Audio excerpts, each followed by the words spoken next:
Hello my dear students, ಹೇಗಿದ್ದೀರಾ ಎಲ್ಲರೂ? Welcome to Pallavi tutorials. ಮಕ್ಕಳೇ, ಈ ಒಂದು ವಿಡಿಯೋದಲ್ಲಿ ನಿಮಗೆ first PUC accountancy chapter first introduction to accounting ಈ ಒಂದು ಚಾಪ್ಟರ್ನ ನಾನು ಸ್ಟಾರ್ಟ್ ಮಾಡ್ತಾ ಇದ್ದೀನಿ. ತುಂಬ ಇಂಪಾರ್ಟೆಂಟು.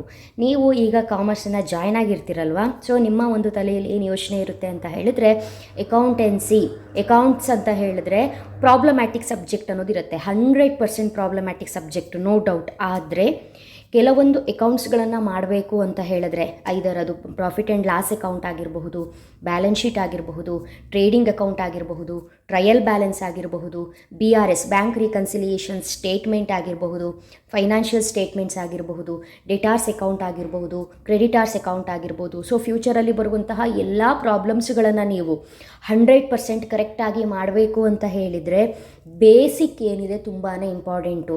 ಸೊ ಆಲ್ರೆಡಿ ನಿಮಗೆ ಗೊತ್ತಾಗಿರುತ್ತೆ, ಫಸ್ಟ್ ಚಾಪ್ಟರು ಫುಲ್ ಥಿಯರಿ ಇದೆ, ಇದನ್ನು ಯಾರು ಓದ್ಕೋತಾರೆ, ಇದು ಯಾಕೆ ಬೇಕು ಅಂತ ನಿಮಗೆ ಫೀಲ್ ಆಗುತ್ತೆ. ಬಟ್ ಆದರೂ ಕೂಡ ಈ ಒಂದು ಚಾಪ್ಟರ್ಗೆ ಈ ವಿಡಿಯೋದಲ್ಲಿ ನೀವು ಒಂದು ನಿಯರ್ಲಿ 30 ಮಿನಿಟ್ಸ್ ಆಗಬಹುದು. ನೆಕ್ಸ್ಟು ಇದೇ ಒಂದು ಚಾಪ್ಟರಿನ ಇನ್ನೊಂದು ವಿಡಿಯೋ ಒಂದು 20 ಮಿನಿಟ್ಸು. ಇಷ್ಟು ಟೈಮನ್ನು ನೀವು ಕರೆಕ್ಟಾಗಿ ಈ ಚಾಪ್ಟರಿಗೆ ಕೊಟ್ಟಿದ್ದೆ ಆದರೆ, ಈ ಚಾಪ್ಟರನ್ನು ಕರೆಕ್ಟಾಗಿ ಓದ್ಕೊಂಡು ತಿಳ್ಕೊಂಡು ನಿಮಗೆ ಬರುವಂತಹ ಡೌಟ್ಸನ್ನು ಕೇಳಿ ಕರೆಕ್ಟಾಗಿ ಕ್ಲಾರಿಫೈ ಮಾಡಿಕೊಂಡ್ರೆ ನೆಕ್ಸ್ಟ್ ಬರುವಂತಹ ಯಾವ ಕಾನ್ಸೆಪ್ಟು ಕೂಡ ನಿಮಗೆ ಟಫ್ ಆಗೋದಿಲ್ಲ. ಒಂದು ಮಾತು. ಇನ್ನೊಂದೇನು ಅಂತ ಹೇಳಿದ್ರೆ, ಫಸ್ಟ್ ಚಾಪ್ಟ್ರಲ್ಲಿ ಏನೂ ಪ್ರಾಬ್ಲಮ್ ಇಲ್ಲ, ಸೆಕೆಂಡ್ ಚಾಪ್ಟ್ರಲ್ಲಾದರೂ ಅಕೌಂಟಿಂಗ್ ಈಕ್ವೇಷನ್ನು 6 ಮಾರ್ಕ್ಸಿಗೆ ಕೇಳಿಬಿಡ್ತಾರೆ, ಇಲ್ಲ ಪ್ರಾಕ್ಟಿಕಲಿಗೆ ಬರುತ್ತೆ. ಈ ಚಾಪ್ಟ್ರಲ್ಲಿರೋದು ಬರೀ ಥಿಯರಿ ತಾನೇ, ಯಾಕೆ ಓದ್ಕೊಳ್ಬೇಕು, ಇದನ್ನು ಸ್ಕಿಪ್ ಮಾಡಿಬಿಡೋಣ ಅಂತ ಹೇಳ್ಕೊಂಡು ನಿಮ್ಮ ತಲೆಯಲ್ಲಿದ್ದರೆ ಅದನ್ನು ತೆಗೆದುಹಾಕ್ಬಿಡಿ. ಇಲ್ಲಿರುವಂತಹ ಕಾನ್ಸೆಪ್ಟನ್ನು ಕರೆಕ್ಟಾಗಿ ತಿಳ್ಕೊಂಡ್ರೆ ಮಾತ್ರ ನೆಕ್ಸ್ಟ್ ಬರುವಂತಹ ಚಾಪ್ಟರ್ಗಳು ಪ್ರಾಕ್ಟಿಕಲ್ನ ಅಟೆಂಡ್ ಮಾಡಲಿಕ್ಕೆ ನಿಮಗೆ ಹೆಲ್ಪ್ಫುಲ್ ಆಗುತ್ತೆ. ಒಂದು. ಇನ್ನೊಂದು, ಈ ಚಾಪ್ಟ್ರಲ್ಲಿ 2 ಮಾರ್ಕ್ಸಿನ ಕ್ವಶನ್ಸು ಖಂಡಿತವಾಗ್ಲೂ ಇರುತ್ತೆ, 1 ಮಾರ್ಕಿನ ಕ್ವಶನ್ಸು ಖಂಡಿತವಾಗ್ಲೂ ಇರುತ್ತೆ, ಪ್ರಾಕ್ಟಿಕಲ್ ಕ್ವಶನ್ನು ಕೂಡ ಖಂಡಿತವಾಗ್ಲೂ ಇರುತ್ತೆ. ಅದು ಯಾವ್ಯಾವ ಕ್ವಶನ್ ಬರುತ್ತೆ ಅನ್ನೋದನ್ನು ಕೂಡ ಈ ವಿಡಿಯೋದಲ್ಲಿ ಹೇಳ್ತೀನಿ. ನೆಕ್ಸ್ಟು, ಇಲ್ಲಿ ಬೇಸಿಕ್ ಟರ್ಮ್ಸ್ ಇನ್ ಅಕೌಂಟಿಂಗ್ ಅಂತ ಕೆಲವೊಂದು ಕಾನ್ಸೆಪ್ಟ್ಸ್ಗಳಿದೆ. ನೀವು ಅಕೌಂಟೆನ್ಸಿಯಲ್ಲಿ ಬೇಸಿಕ್ ಟರ್ಮ್ಸ್ ಯಾವ್ದ್ಯಾವ್ದು ಓದ್ಕೊಳ್ಬೇಕು. ಫಾರ್ ಎಕ್ಸಾಂಪಲ್, ಇವಾಗ ಡೆಟಾರ್ಸ್ ಆಗಿರ್ಬೋದು, ಕ್ರೆಡಿಟಾರ್ಸ್ ಆಗಿರ್ಬೋದು, ಅಸೆಟ್ಸ್ ಆಗಿರ್ಬೋದು, ಲಯಬಿಲಿಟಿ ಆಗಿರಬಹುದು, ಟ್ರಾನ್ಸಾಕ್ಷನ್ಸ್ ಆಗಿರಬಹುದು, cash transaction, credit transaction, entity ಅಂದರೆ ಏನು, ಹೌದಲ್ವಾ? ಈ ರೀತಿಯಾಗಿ ಕೆಲವೊಂದು ಬೇಸಿಕ್ ಟರ್ಮ್ಸ್ಗಳನ್ನು ನೀವು ಕಲ್ತ್ಕೊಂಡಿರಬೇಕು. ಟೋಟಲಾಗಿ ಈ ಒಂದು ವಿಡಿಯೋದಲ್ಲಿ ನಾನು ನಿಮಗೆ ಬೇಸಿಕ್ ಟರ್ಮ್ಸು ಎಷ್ಟು ಹೇಳಿದ್ದೀನಿ ಅಂತ ಹೇಳಿದ್ರೆ 19 ಬೇಸಿಕ್ ಟರ್ಮ್ಸ್ಗಳನ್ನು ಹೇಳ್ತಾ ಇದ್ದೀನಿ. 19 ಬೇಸಿಕ್ ಟರ್ಮ್ಸ್ಗಳು, ಇದು ತುಂಬ ಇಂಪಾರ್ಟೆಂಟು. 19ರಲ್ಲಿ 10 ಬೇಸಿಕ್ ಟರ್ಮ್ಸ್ಗಳು ಎಕ್ಸಾಮ್ ಪಾಯಿಂಟ್ ಆಫ್ ವ್ಯೂವಿಂದ ಕೇಳ್ತಾರೆ. ಆದರೆ 19ರಲ್ಲಿ ಆ 10 ಯಾವುದು ಬರುತ್ತೆ ಅಂತ ಓದ್ಕೊಳ್ಳೋದಕ್ಕಿಂತ ಮುಂಚೆ ನೀವು 19ಕ್ಕೂ ಕೂಡ ಏನು, ಹಾಗಂದರೆ ಏನು ಮೀನಿಂಗ್ನ ಕರೆಕ್ಟಾಗಿ ಓದ್ಕೊಂಡಿರಬೇಕು. ಲೆಂತಿ ಆನ್ಸರ್ನ ನಾನು ಕೊಡಲಿಲ್ಲ, 2 to 3 ಲೈನ್ಸಲ್ಲಿ ಆನ್ಸರ್ನ ಮಾಡಿ ಮುಗಿಸಿದ್ದೀನಿ. ಓದ್ಕೊಳ್ಳೋದಕ್ಕಂತೂ ನಿಮಗೆ ತುಂಬಾ ಹೆಲ್ಪ್ ಆಗುತ್ತೆ. ನೆಕ್ಸ್ಟು, ಫಸ್ಟು ನೋಡೋದಾದರೆ ನಿಮಗೆ ಇಂಟ್ರೊಡಕ್ಷನ್ ಟು ಅಕೌಂಟಿಂಗಲ್ಲಿ ಫಸ್ಟು ಕೇಳೋದೆ ಡಿಫೈನ್ ಅಕೌಂಟಿಂಗ್ ಅಥವಾ ವಾಟ್ ಈಸ್ ಅಕೌಂಟಿಂಗ್ ಅಂತ ಕೇಳ್ತಾರೆ, ಅಥವಾ what you mean by accounting ಅಂತ ಕೇಳ್ತಾರೆ. ಈಗಷ್ಟೇ ಸಿಂಪಲ್ ಆನ್ಸರ್ನ ಕೊಡ್ತೀನಿ ಅಂತ ಮೇಡಮ್ ಹೇಳಿದರು. ನೋಡಿದರೆ ಅಕೌಂಟಿಂಗಿಗೆ ಇಷ್ಟು ದೊಡ್ಡ ಡೆಫಿನಿಷನ್ನ ಕೊಟ್ಟಿದ್ದಾರಲ್ವಾ ಅಂತ ನಿಮಗೆ ಡೌಟು. 2 ಮಾರ್ಕ್ಸಿಗೆ ಡಿಫೈನ್ ಅಕೌಂಟಿಂಗ್ ಅನ್ನೋದು 100% ಬರುವಂತಹ ಒಂದು ಕ್ವಶನು. ಸಮ್ ಟೈಮ್ ಏನು ಮಾಡ್ತಾರೆ ಅಂತ ಹೇಳಿದ್ರೆ 2 ಡೆಫಿನಿಷನ್ಸ್ನ ಬರೀರಿ ಅಂತ ಕೂಡ ಕೇಳ್ತಾರೆ. ಹಾಗಾಗಿ ನಿಮಗಿದು ಬೇರೆ ಆಪ್ಷನ್ಸ್ ಇಲ್ಲ, ನೀವು 2 ಡೆಫಿನಿಷನ್ಸ್ನ ಕಲ್ತ್ಕೊಳ್ಳೇಬೇಕು. ಸೊ ನಾನು ನಿಮಗಿಲ್ಲಿ ಏನು ಮಾಡ್ತೀನಿ ಅಂತ ಹೇಳಿದ್ರೆ, ಒಂದು ಅಕೌಂಟಿಂಗಿಗೆ ಮೀನಿಂಗ್, ಅಕೌಂಟಿಂಗ್ ಅಂದರೆ ಏನು, ವಾಟ್ ಈಸ್ ಅಕೌಂಟಿಂಗ್ ಅನ್ನೋದನ್ನು ಒಂದು ಮೀನಿಂಗ್ನ ಹೇಳಿರ್ತೀನಿ. ಅದ್ರ ಜೊತೆಗೆ AICPA American institute of certified public accountants ಅವ್ರು ಕೊಟ್ಟಿರುವಂತಹ ಒಂದು ಇಂಪಾರ್ಟೆಂಟ್ ಅಕೌಂಟಿಂಗ್ ಡೆಫಿನಿಷನ್ನ ಹೇಳ್ತೀನಿ. ನೆಕ್ಸ್ಟು ಇಲ್ಲಿ ಏನಿದೆ ಇದನ್ನು ನೀವು ಪಾಸ್ ಮಾಡಿ ಬರ್ಕೊಳ್ಬಹುದು. ಇದು ಕೂಡ ತುಂಬಾ ಇಂಪಾರ್ಟೆಂಟ್ ಆಗಿರುತ್ತೆ. ಸೊ ನಿಮಗೆ ಯಾವುದು ಈಸಿನೋ ಅದು ಓದ್ಕೊಳ್ಬಹುದು. ಸಮ್ ಟೈಮ್ ಓದುವಾಗ ಈ ಡೆಫಿನಿಷನ್ ಈಸಿ ಅನಿಸುತ್ತೆ, ಸಮ್ ಟೈಮ್ ಇದು ಈಸಿ ಅನಿಸುತ್ತೆ. ಓಕೆನಾ? ಎರಡರಲ್ಲಿ ನೀವು ಯಾವುದಾದ್ರೂ ಒಂದನ್ನು ಓದ್ಕೊಳ್ಳಿ, ಬಟ್ ಎರಡೂ ಕೂಡ ಕಲ್ತ್ಕೊಳ್ಬೇಕು. ನಾನು ಹೇಳಿದ್ದೀನಿ, ಎಕ್ಸಾಮಿಗೆ 2 ಡೆಫಿನಿಷನ್ನ ಕೇಳ್ತಾರೆ. ಓಕೆನಾ? ಹಾಗಾದರೆ ನೋಡೋಣ. According to American accounting association, accounting is the process of identifying, measuring and communicating economic information to permit informed judgements and decisions by users of information. Second one ನೋಡೋಣ, ಮೀನಿಂಗ್ ಹೇಳೋದಕ್ಕಿಂತ ಮುಂಚೆ. According to American Institute of Certified Public Accountants AICPA, accounting is the art of recording, classifying and summarizing in a significant manner and in terms of money, transactions and events which are in part at least of a financial character and interpreting the results thereof. So idu kuda same meaning. What is accounting? Accounting is the process of identifying, measuring, recording and communicating the required information relating to the economic events of an organization to the interested users of such information. ಮಕ್ಕಳೇ, ಒಂದು business ಇದೆ. ಬಿಸ್ನೆಸ್ಸಲ್ಲಿ some activities ನಡೆಯುತ್ತೆ, economic activities. ಏನು economic activities ನಡೆಯುತ್ತೆ? ಗೂಡ್ಸನ್ನು produce ಮಾಡೋದಾಗಿರಬಹುದು, ಅದನ್ನು sale ಮಾಡೋದಾಗಿರಬಹುದು, ಆ sale ಮಾಡಿದ್ರಿಂದ ಬರುವಂತಹ ಪ್ರಾಫಿಟನ್ನು ಎಂಟ್ರಿ ಮಾಡೋದಾಗಿರಬಹುದು, ಎಷ್ಟು ಪ್ರಾಫಿಟ್ ಬಂದಿದೆ ಅಂತ ಅನಲೈಸ್ ಆಗಿರಬಹುದು, ಬಿಸ್ನೆಸ್ಸಲ್ಲಿ ವರ್ಕ್ ಮಾಡುವಂತಹ ಎಂಪ್ಲಾಯೀಸ್ ಬಗ್ಗೆ ಸ್ಟಡಿ ಮಾಡೋದಾಗಿರಬಹುದು, ಅವರಿಗೆ ಕೊಡುವಂತಹ ಸ್ಯಾಲ್ರಿ ಬಗ್ಗೆ ಡಿಸ್ಕಸ್ ಮಾಡೋದಾಗಿರಬಹುದು, ಸ್ಯಾಲ್ರಿಯನ್ನು ಎಷ್ಟು ಕೊಟ್ಟಿದ್ದೀವಿ ಅನ್ನೋದ್ರ ಬಗ್ಗೆ ಎಂಟ್ರಿ ಮಾಡೋದಾಗಿರಬಹುದು, ಬಿಸ್ನೆಸ್ಸಿಗೆ ಬೇಕಾಗಿರುವಂತಹ ಲ್ಯಾಂಡು, ಬಿಲ್ಡಿಂಗು, ಅಸೆಟ್ಸಿಗೆ ಸಂಬಂಧಪಟ್ಟಿರುವಂಥ ಇನ್ಫಾರ್ಮೇಷನ್ ಆಗಿರಬಹುದು, ಹೌದಲ್ವಾ? ಬಿಸ್ನೆಸ್ಸಿಗೆ ಇನ್ವೆಸ್ಟ್ ಮಾಡಿರೋರ ಬಗ್ಗೆ ಆಗಿರಬಹುದು, ಬಿಸ್ನೆಸ್ಸಿನ ಓನರ್ ಬಗ್ಗೆ ಆಗಿರಬಹುದು, ಪ್ರತಿಯೊಂದನ್ನು ಕೂಡ ನಾವೇನು ಮಾಡ್ತೀವಿ? ಸ್ಟಡಿ ಮಾಡ್ತೀವಿ. ಸುಮ್ಮನೆ ಸ್ಟಡಿ ಮಾಡೋದ್ರಾಗತ್ತಾ? ಸಿಸ್ಟಮ್ಯಾಟಿಕ್ಕಾಗಿ ಒಂದು ಬಿಸ್ನೆಸ್ಸಿನ ಪರ್ಫಾರ್ಮೆನ್ಸ್ ಹೇಗಿದೆ, ನಮ್ಮ ಬಿಸ್ನೆಸ್ಸು ಮಾರ್ಕೆಟಲ್ಲಿ ಯಾವ ರೀತಿಯಾಗಿ ಪರ್ಫಾರ್ಮ್ ಮಾಡ್ತಾ ಇದೆ, ನಮ್ಮ ಬಿಸ್ನೆಸ್ಸಿನ ಕಂಡೀಷನ್ ಏನಿದೆ ಅಂತ ಹೇಳ್ಕೊಂಡು ಓವರಾಲ್ ನಮ್ಮ ಬಿಸ್ನೆಸ್ಸಿನ ಪರ್ಫಾರ್ಮೆನ್ಸನ್ನು ಫೈಂಡ್ ಔಟ್ ಮಾಡಲಿಕ್ಕೆ ಪ್ರಾಫಿಟ್ ಆ್ಯಂಡ್ ಲಾಸ್ ಅಕೌಂಟ್ನ ಪ್ರಿಪೇರ್ ಮಾಡ್ತೀವಿ. ಅಂದರೆ ಬಿಸ್ನೆಸ್ಸಲ್ಲಿ ಆಗುವಂತಹ ಖರ್ಚುಗಳನ್ನೆಲ್ಲ ಡೆಬಿಟ್ ಸೈಡ್ ಎಂಟ್ರಿ ಮಾಡ್ತಾ, ಬಿಸ್ನೆಸ್ಸಿಗೆ ಬರುವಂತಹ ಇನ್ಕಮ್ಗಳನ್ನೆಲ್ಲ ಕ್ರೆಡಿಟ್ ಸೈಡ್ ನಾವು ಎಂಟ್ರಿ ಮಾಡ್ತಾ ಪ್ರಾಫಿಟ್ ಆ್ಯಂಡ್ ಲಾಸ್ ಅಕೌಂಟ್ನ ಪ್ರಿಪೇರ್ ಮಾಡಿ ನಮ್ಮ ಒಂದು ಬಿಸ್ನೆಸ್ಸಿನ ಪರ್ಫಾರ್ಮೆನ್ಸ್ ಹೇಗಿದೆ ಅನ್ನೋದನ್ನು ಫೈಂಡ್ ಔಟ್ ಮಾಡ್ತೀವಿ. ಪರ್ಫಾರ್ಮೆನ್ಸನ್ನು ಫೈಂಡ್ ಔಟ್ ಮಾಡಿದ್ರೆ ಸಾಕಾಗಲ್ಲ. ಬಿಸ್ನೆಸ್ಸು ಪ್ರಾಫಿಟಲ್ಲಿದೆಯೋ ಲಾಸಲ್ಲಿದೆಯೋ ಅಂತ ಹೇಳ್ಕೊಂಡು ತಿಳ್ಕೊಳ್ಳೋದಕ್ಕೆ ಬ್ಯಾಲೆನ್ಸ್ ಶೀಟ್ನ ಪ್ರಿಪೇರ್ ಮಾಡ್ತೀವಿ. ಬಿಸ್ನೆಸ್ಸಲ್ಲಿರುವಂತಹ ಬಿಸ್ನೆಸ್ಸಿನ ಲಯಬಿಲಿಟೀಸ್ ಎಲ್ಲ ಏನೇನು ಅಂತ ಹೇಳ್ಕೊಂಡು ಕರೆಕ್ಟಾಗಿ ಅದನ್ನು ಐಡೆಂಟಿಫೈ ಮಾಡಿ, ರೆಕಾರ್ಡ್ ಮಾಡಿ, ಸಮ್ಮರೈಸ್ ಮಾಡಿ ಇಲ್ಲಿ ಬರಿತೀವಿ. ಅದೇ ರೀತಿ ಬಿಸ್ನೆಸ್ಸಲ್ಲಿ ಬರುವಂತಹ ಅಸೆಟ್ಸ್ ಎಲ್ಲ ಏನಿದೆ ಅದನ್ನು ನಾವು ಅಸೆಟ್ ಸೈಡು ಎಂಟ್ರಿ ಮಾಡ್ಕೊಂಡು ಹೋಗ್ತೀವಿ. ಬಿಸ್ನೆಸ್ ಅಂದ್ರ ಮೇಲೆ ಲ್ಯಾಂಡ್ ಇರುತ್ತೆ, ಬಿಲ್ಡಿಂಗ್ ಇರುತ್ತೆ, ಮಷಿನರಿ ಇರುತ್ತೆ, ಸ್ಟಾಕ್ ಇರುತ್ತೆ, ಕ್ಯಾಶ್ ಇರುತ್ತೆ, ಹೌದಲ್ವಾ? ಗುಡ್ ವಿಲ್ ಇರುತ್ತೆ. ಈ ರೀತಿ ಅಸೆಟ್ಸ್ಗಳನ್ನೆಲ್ಲ ಎಂಟ್ರಿ ಮಾಡಿ ನಮ್ಮ ಬಿಸ್ನೆಸ್ಸಿನ ಫೈನಾನ್ಷಿಯಲ್ ಪೊಸಿಷನ್ನ ನಾವೇನು ಮಾಡ್ತೀವಿ? ಫೈಂಡ್ ಔಟ್ ಮಾಡ್ತೀವಿ. ಬಿಸ್ನೆಸ್ಸಿನ ಫೈನಾನ್ಷಿಯಲ್ ಪೊಸಿಷನ್ ಏನು ಹೇಳುತ್ತೆ ಅಂತ ಹೇಳಿದ್ರೆ, ನಮ್ಮ ಬಿಸ್ನೆಸ್ಸು ಪ್ರಾಫಿಟಲ್ಲಿದೆಯೋ ಲಾಸಲ್ಲಿದೆಯೋ. ಪ್ರಾಫಿಟಲ್ಲಿದ್ದರೆ ಹೇಗೆ ಪ್ರಾಫಿಟ್ ಆಯಿತು, ಈ ವರ್ಷದ ಪರ್ಫಾರ್ಮೆನ್ಸ್ ಏನೇನು ಆಗಿದ್ದಕ್ಕೆ ಪ್ರಾಫಿಟ್ ಆಯಿತು ಅಂತ ಹೇಳ್ಕೊಂಡು ನಾವು ಅನಲೈಸ್ ಮಾಡ್ತೀವಿ. ಅದೇ ಬಿಸ್ನೆಸ್ಸಿಗೆ ಲಾಸ್ ಆದರೆ ನಮ್ಮ ಬಿಸ್ನೆಸ್ ಯಾಕೆ ಲಾಸ್ ಆಯಿತು, ಲಾಸ್ ಆಗೋದಕ್ಕೆ ರೀಸನ್ ಏನು, ಎಲ್ಲಿ ಏನು ಪ್ರಾಬ್ಲಮ್ ಆಗಿದೆ ಅಂತ ಹೇಳ್ಕೊಂಡು ಅದನ್ನು ಕರೆಕ್ಟ್ ಮಾಡಿಕೊಂಡು ನೆಕ್ಸ್ಟ್ ಇಯರ್ ಅದನ್ನು ನಾವೇನು ಮಾಡ್ಕೊಂಡು ಹೋಗ್ತೀವಿ? ಬ್ಯಾಲೆನ್ಸ್ ಮಾಡ್ಕೊಂಡು ಹೋಗ್ತೀವಿ. ಸೊ ಈ ರೀತಿ ಎಲ್ಲ ಟ್ರಾನ್ಸಾಕ್ಷನ್ಗಳು ಬಿಸ್ನೆಸ್ಸಲ್ಲಿ ಇರೋದ್ರಿಂದ ನಾವೇನು ಮಾಡಬೇಕಾಗತ್ತೆ ಅಂತ ಹೇಳಿದ್ರೆ, ಕರೆಕ್ಟಾಗಿ ಬಿಸ್ನೆಸ್ಸಲ್ಲಿ ನಡೆಯುವಂತಹ ಪ್ರತಿಯೊಂದು ಆ್ಯಕ್ಟಿವಿಟೀಸ್, ಪ್ರತಿಯೊಂದು ವರ್ಕ್, ಪ್ರತಿಯೊಂದು ಪ್ರೋಸೆಸ್, ಬಿಸ್ನೆಸ್ಸಲ್ಲಿ ಏನೇನು ವರ್ಕ್ ನಡೀತಾ ಇದೆ, ಏನೇನು ಪ್ರೋಸೆಸ್ ಆಗ್ತಾ ಇದೆ ಅನ್ನೋದನ್ನು ಡೀಟೇಲ್ ಆಗಿ ಐಡೆಂಟಿಫೈ ಮಾಡಿ ಕರೆಕ್ಟಾಗಿ ಅದನ್ನು ಮೆಷರ್ ಮಾಡಿ, ಎಲ್ಲಿ ಯಾವ ವರ್ಕು ನಡೀತಿದೆ, ಯಾವ ವರ್ಕು ಹೇಗೆ ನಡೀತಿದೆ, ಯಾವ ವರ್ಕಿಗೆ ಎಷ್ಟು ಖರ್ಚಾಗ್ತಿದೆ, ಎಷ್ಟು ದುಡ್ಡು ಹೋಗ್ತಿದೆ, ಎಷ್ಟು ದುಡ್ಡು ಬರ್ತಿದೆ, ಏನೇನಕ್ಕೆ ಇನ್ವೆಸ್ಟ್ ಆಗ್ತಿದೆ ಎಲ್ಲವನ್ನು ಮೆಷರ್ ಮಾಡಿ ಅದನ್ನು ಸಮ್ಮರೈಸ್ ಮಾಡಿ, ಸಿಸ್ಟಮ್ಯಾಟಿಕ್ ಮ್ಯಾನರಲ್ಲಿ, ಸಿಗ್ನಿಫಿಕೆಂಟ್ ಮ್ಯಾನರಲ್ಲಿ ಸಮ್ಮರೈಸ್ ಮಾಡಿ ಒಂದು ಕಡೆ ನೀಟಾಗಿ ಎಂಟ್ರಿ ಮಾಡಿ, ಒಂದು ಪರ್ಫಾರ್ಮೆನ್ಸನ್ನು ನಾವು ಏನು ಮಾಡಲಿಕ್ಕೆ? ಅನಲೈಸ್ ಮಾಡಲಿಕ್ಕೆ, ಇನ್ನೊಂದು ಬಿಸ್ನೆಸ್ಸಿನ ಫೈನಾನ್ಷಿಯಲ್ ಪೊಸಿಷನ್ನ ಫೈಂಡ್ ಔಟ್ ಮಾಡಲಿಕ್ಕೆ ಏನು ಪ್ರಿಪೇರ್ ಮಾಡ್ತೀವಲ್ಲ ಅಕೌಂಟ್ಸ್, ಅದನ್ನು ನಾವು ಅಕೌಂಟಿಂಗ್ ಅಂತ ಕರಿತೀವಿ. ಸೊ ಇಲ್ಲಿ ಟ್ರೇಡಿಂಗ್ ಅಕೌಂಟು ಕೂಡ ಬರುತ್ತೆ, ನೋ ಡೌಟ್. ಟ್ರೇಡಿಂಗ್ ಅಕೌಂಟಲ್ಲೂ ಕೂಡ ನಾವು ಬಿಸ್ನೆಸ್ಸಲ್ಲಿ ಆಗುವಂತಹ ಎಲ್ಲ ಎಕ್ಸ್ಪೆನ್ಸಸ್ಸು ಏನೇನಿದೆ ಎಲ್ಲವನ್ನು ಎಂಟ್ರಿ ಮಾಡ್ತೀವಿ. ಬಿಸ್ನೆಸ್ಸಲ್ಲಿ ಏನು ಪರ್ಚೇಸ್ ಆಗಿದೆ, ಬಿಸ್ನೆಸ್ಸಿಂದ ಏನು ಸೇಲ್ಸ್ ಆಗಿದೆ, ಬಿಸ್ನೆಸ್ಸಲ್ಲಿ ಏನೇನು ಸ್ಮಾಲ್ ಎಕ್ಸ್ಪೆನ್ಸಸ್ ನಡೆದಿದೆ ಎಲ್ಲವನ್ನು ಕೂಡ ನಾವು ಟ್ರೇಡಿಂಗ್ ಅಕೌಂಟಲ್ಲೇ ಏನು ಮಾಡ್ತೀವಿ? ಪ್ರಿಪೇರ್ ಮಾಡ್ತೀವಿ, ಅಲ್ಲೇ ನಾವು ಎಂಟ್ರಿ ಮಾಡ್ತೀವಿ. ಸೊ ಅಲ್ಲಿಗೆ ಅಕೌಂಟಿಂಗ್ ಅಂದರೆ ಏನು? ನಮ್ಮ ಬಿಸ್ನೆಸ್ಸಿನ ಪರ್ಫಾರ್ಮೆನ್ಸ್ ಹೇಗಿದೆ, ನಮ್ಮ ಬಿಸ್ನೆಸ್ಸಿನ ಫೈನಾನ್ಷಿಯಲ್ ಪೊಸಿಷನ್ ಹೇಗಿದೆ ಅಂತ ಫೈಂಡ್ ಔಟ್ ಮಾಡಬೇಕು ಅಂತ ಹೇಳಿದ್ರೆ, ಬಿಸ್ನೆಸ್ಸಲ್ಲಿ ಆಗುವಂತಹ ಪ್ರತಿಯೊಂದು ಆ್ಯಕ್ಟಿವಿಟೀಸ್ನು ಕೂಡ ನೀಟಾಗಿ ಎಂಟ್ರಿ ಮಾಡುವಂತಹ ಒಂದು ಸಿಸ್ಟಮ್ಯಾಟಿಕ್ ಮ್ಯಾನರ್ಗೆ ನಾವೇನಂತ ಕರಿತೀವಿ ಅಂತ ಹೇಳಿದ್ರೆ ಅಕೌಂಟಿಂಗ್ ಅಂತ ಕರಿತೀವಿ. ಯಾಕೆ ಅಕೌಂಟಿಂಗ್ ಮಾಡಬೇಕು, ಯಾಕೆ ಬರಿಬೇಕು? ಈಗ ನಾನೇ ಓನರ್ ಅಂತ ಅಂದ್ಕೊಳ್ಳಿ, ಬಿಸ್ನೆಸ್ಸಲ್ಲಿ ಏನೇನು ಆಗ್ತಿದೆ ಅನ್ನೋದು ನನಗೆ ಗೊತ್ತಿರುತ್ತೆ. ಹಾಗಾಗಿ ನಾನು ಯಾಕೆ ಬರಿಬೇಕು? ಎಷ್ಟು ಇನ್ವೆಸ್ಟ್ ಮಾಡಿದೆ ಅನ್ನೋದು ನನಗೆ ಗೊತ್ತಿದೆ, ನಾನು ಏನು ತಂದಿದ್ದೀನಿ, ನಾನು ಏನು ಕೊಟ್ಟಿದ್ದೀನಿ, ಎಷ್ಟು ಜನ ಕೆಲಸಕ್ಕಿದ್ದಾರೆ, ಎಷ್ಟು ಸ್ಯಾಲ್ರಿ ಕೊಟ್ಟಿದ್ದೀನಿ ಎಲ್ಲವೂ ಕೂಡ ನನಗೆ ಗೊತ್ತಿರುತ್ತೆ.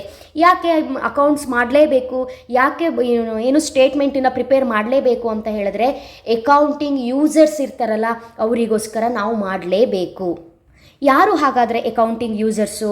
ಯಾರಿಗೋಸ್ಕರ ನಾವು ಅಕೌಂಟ್ಸನ್ನು ಎಲ್ಲ ಪ್ರಿಪೇರ್ ಮಾಡಬೇಕು ಅಂತ ಹೇಳಿದ್ರೆ, ಮಕ್ಕಳೇ, ಒಬ್ಬರಿಂದ ಯಾವುದೇ ಬಿಸ್ನೆಸ್ಸು ಕೂಡ ರನ್ ಆಗೋದಿಲ್ಲ. ಒಂದು ಬಿಸ್ನೆಸ್ಸು ಎಫೆಕ್ಟಿವ್ ಆಗಿ ಪ್ರಾಫಿಟೇಬಲ್ ಆಗಿ ರನ್ ಆಗಬೇಕು ಅಂತ ಹೇಳಿದ್ರೆ ಒಂದು ಮ್ಯಾನೇಜ್ಮೆಂಟ್ ಇರಬೇಕು. ಆ ಮ್ಯಾನೇಜ್ಮೆಂಟಲ್ಲಿ ಬೋರ್ಡ್ ಆಫ್ ಡೈರೆಕ್ಟರ್ಸ್ ಇರಬೇಕು. 4ರಿಂದ 5 ಜನ ಡೈರೆಕ್ಟರ್ಸ್ ಇರ್ತಾರೆ. ಬಿಸ್ನೆಸ್ಸಿಗೆ ಏನಾದರೂ ಕ್ಯಾಪಿಟಲ್ ಇಲ್ಲ ಅಂದರೆ ಬಿಸ್ನೆಸ್ಸಿನ ಇನ್ವೆಸ್ಟ್ಮೆಂಟ್, ಬಿಸ್ನೆಸ್ಸನ್ನು ಸ್ಟಾರ್ಟ್ ಮಾಡಲಿಕ್ಕೆ ದುಡ್ಡು ಬೇಕಲ್ಲ, ಕ್ಯಾಶ್ ಬೇಕಲ್ಲ. ಕ್ಯಾಶನ್ನು ನಾವು ಏನಂತ ಕರಿತೀವಿ? ಕ್ಯಾಪಿಟಲ್ ಅಂತ ಕರಿತೀವಿ. ಆ ಕ್ಯಾಪಿಟಲ್ನ ಇನ್ವೆಸ್ಟ್ ಮಾಡಲಿಕ್ಕೆ ನಮಗೆ ಇನ್ವೆಸ್ಟರ್ ಬೇಕು, ಶೇರ್ ಹೋಲ್ಡರ್ಸ್ ಅಂತ ಕರಿತೀವಿ. ಶೇರ್ಸನ್ನು ಪರ್ಚೇಸ್ ಮಾಡಿ ಇನ್ವೆಸ್ಟ್ ಮಾಡ್ತಾರೆ ಬಿಸ್ನೆಸ್ ಮೇಲೆ, ಆ ಇನ್ವೆಸ್ಟರ್ಸ್ ಬೇಕು, ಹೌದಲ್ವಾ? ಸೊ ಬಿಸ್ನೆಸ್ಸಿಗೆ ಲೋನನ್ನು ಕೊಡುವಂತಹ ಬ್ಯಾಂಕ್ ಇರ್ತಾರೆ, ಬಿಸ್ನೆಸ್ಸಿಗೆ ಇನ್ವೆಸ್ಟ್ಮೆಂಟ್ ಮಾಡುವಂತಹ ಇನ್ವೆಸ್ಟರ್ಸ್ ಇರ್ತಾರೆ, ಬಿಸ್ನೆಸ್ಸಿಗೆ ಸಾಲವನ್ನು ಕೊಡುವಂತಹ ಕ್ರೆಡಿಟಾರ್ಸ್ ಇರ್ತಾರೆ, ಟ್ಯಾಕ್ಸ್ ಅಥಾರಿಟಿ ಅವರು ಇರ್ತಾರೆ. ಬಿಸ್ನೆಸ್ಸಲ್ಲಿ ಏನು ವರ್ಕ್ ಆಗ್ತಿದೆ, ಎಷ್ಟು ಖರ್ಚಾಗಿದೆ, ಏನಾಗಿದೆ ಅಂತ ಹೇಳ್ಕೊಂಡು ಆಡಿಟರ್ಸ್ ಇರ್ತಾರೆ, ಟ್ಯಾಕ್ಸ್ ಅಥಾರಿಟಿ ಅವರು ಇರ್ತಾರೆ, ಫೈನಾನ್ಷಿಯಲ್ ಆಫೀಸರ್ಸ್ ಇರ್ತಾರೆ. ಎಲ್ರಿಗೂ ಕೂಡ ಗೊತ್ತಾಗಬೇಕು ನಮ್ಮ ಫೈನಾನ್ಷಿಯಲ್ ಪೊಸಿಷನ್ ಹೇಗಿದೆ ಅನ್ನೋದು ಗೊತ್ತಾಗಬೇಕು. ಅವಾಗ ಏನು ಮಾಡ್ತಾರೆ ಅವ್ರು? ಬಂದು ಕೊಡ್ರಿ ನಿಮ್ಮದು ಬಿಸ್ನೆಸ್ಸಿನ ಅಕೌಂಟ್ ಹೇಗಿದೆ ತೋರಿಸ್ರಿ, ಈ ವರ್ಷ ಏನೇನಾಗಿದೆ, ಪರ್ಫಾರ್ಮೆನ್ಸ್ ಹೇಗಿದೆ, ಬ್ಯಾಲೆನ್ಸ್ ಶೀಟ್ ತೋರಿಸ್ರಿ, ಏನೇನು ಖರ್ಚಾಗಿದೆ, ಏನೇನು ಅಸೆಟ್ ತೊಗೊಂಡಿದ್ದೀರಿ, ಏನೇನು ಲಯಬಿಲಿಟಿ ಇದೆ, ಎಷ್ಟು ಇನ್ವೆಸ್ಟ್ ಮಾಡಿದಿರಿ, ಎಷ್ಟು ಪ್ರಾಫಿಟ್ ಆಗಿದೆ, ಪ್ರತಿಯೊಂದು ಕೂಡ ಡೀಟೇಲ್ ಆಗಿ. ನೀವೇನಿಲ್ಲ, 50 ರೂಪಾಯಿ ಕೂಲಿಯನ್ನು ಒಬ್ಬ ವ್ಯಕ್ತಿಗೆ ಕೊಟ್ಟರೂ ಕೂಡ ಅದನ್ನು ವೇಜಸ್ ಅಂತ ಎಂಟ್ರಿ ಮಾಡ್ತೀವಿ.